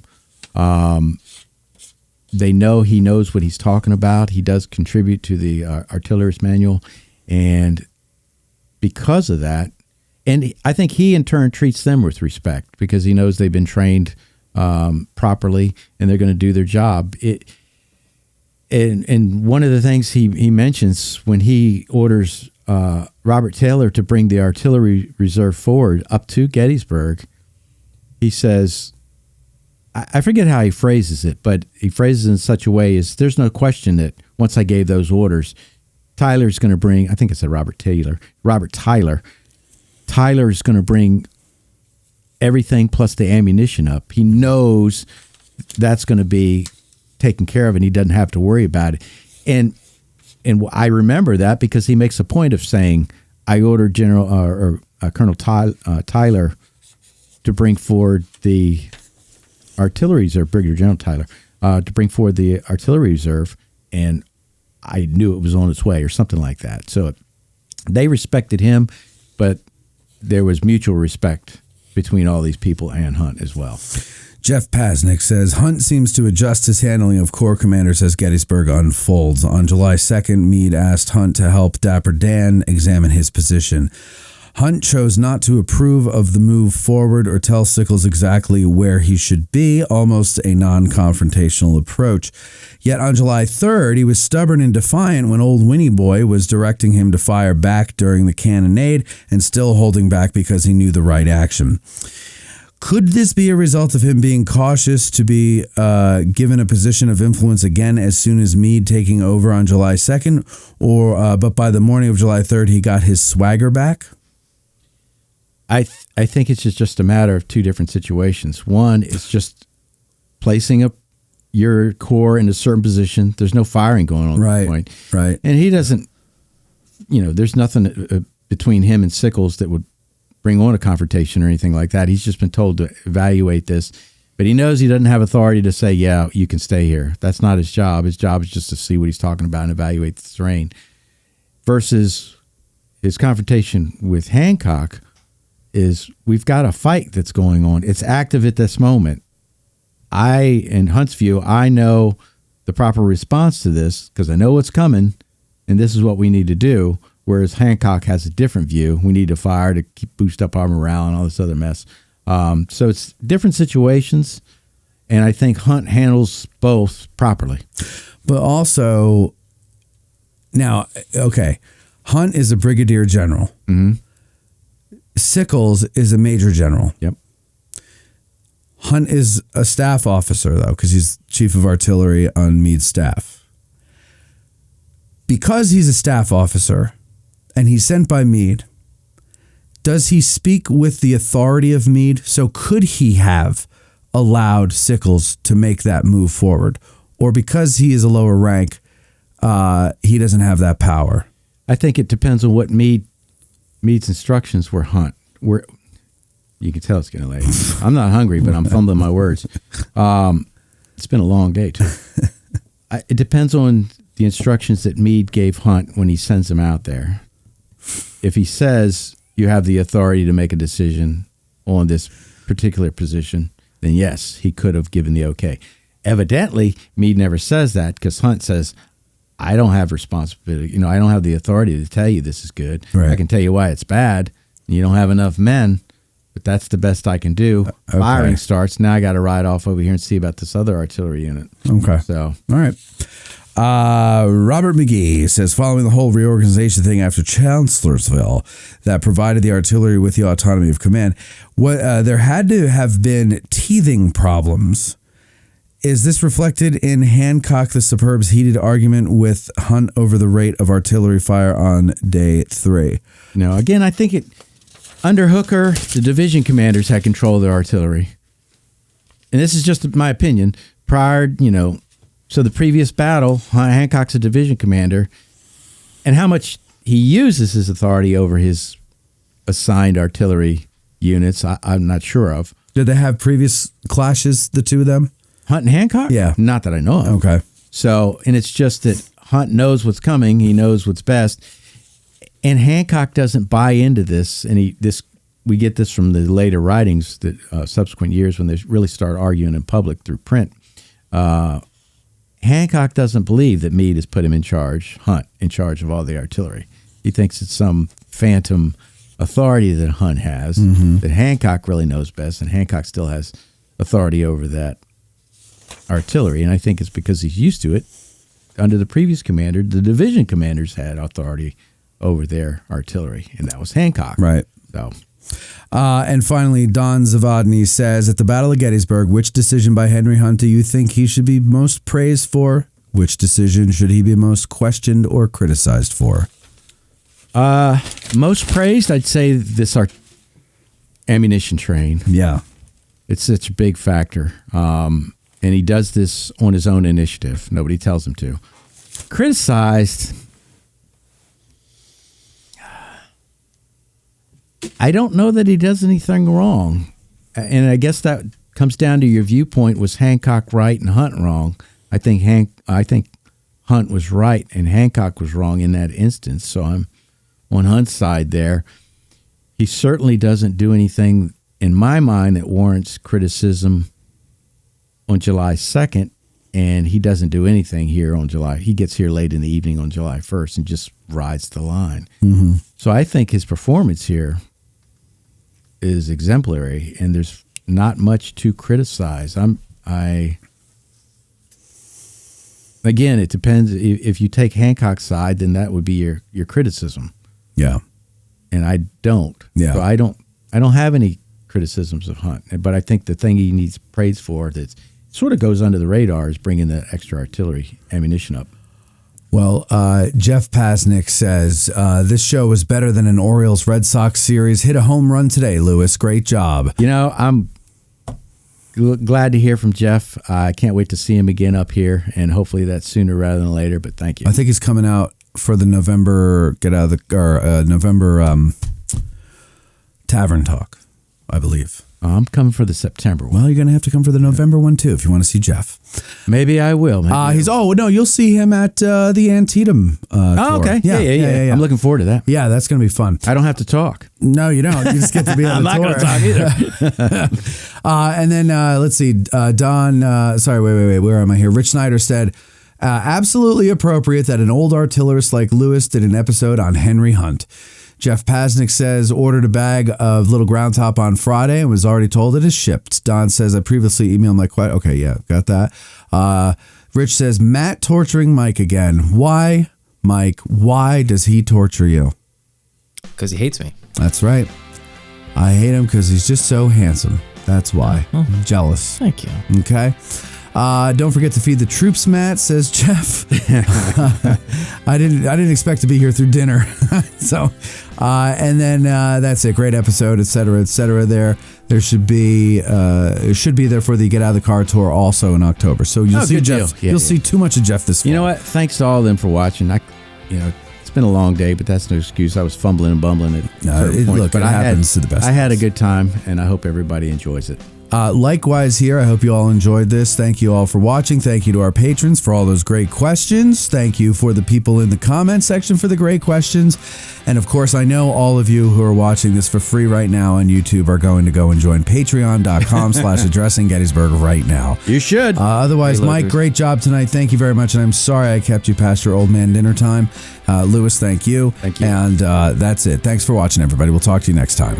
Our hearts so stout have got us fame, for soon 'tis known from whence we came. Wherever we go, they dread the name of Gary Owen in glory. Instead of spa, we'll drink down ale and pay the reckoning on the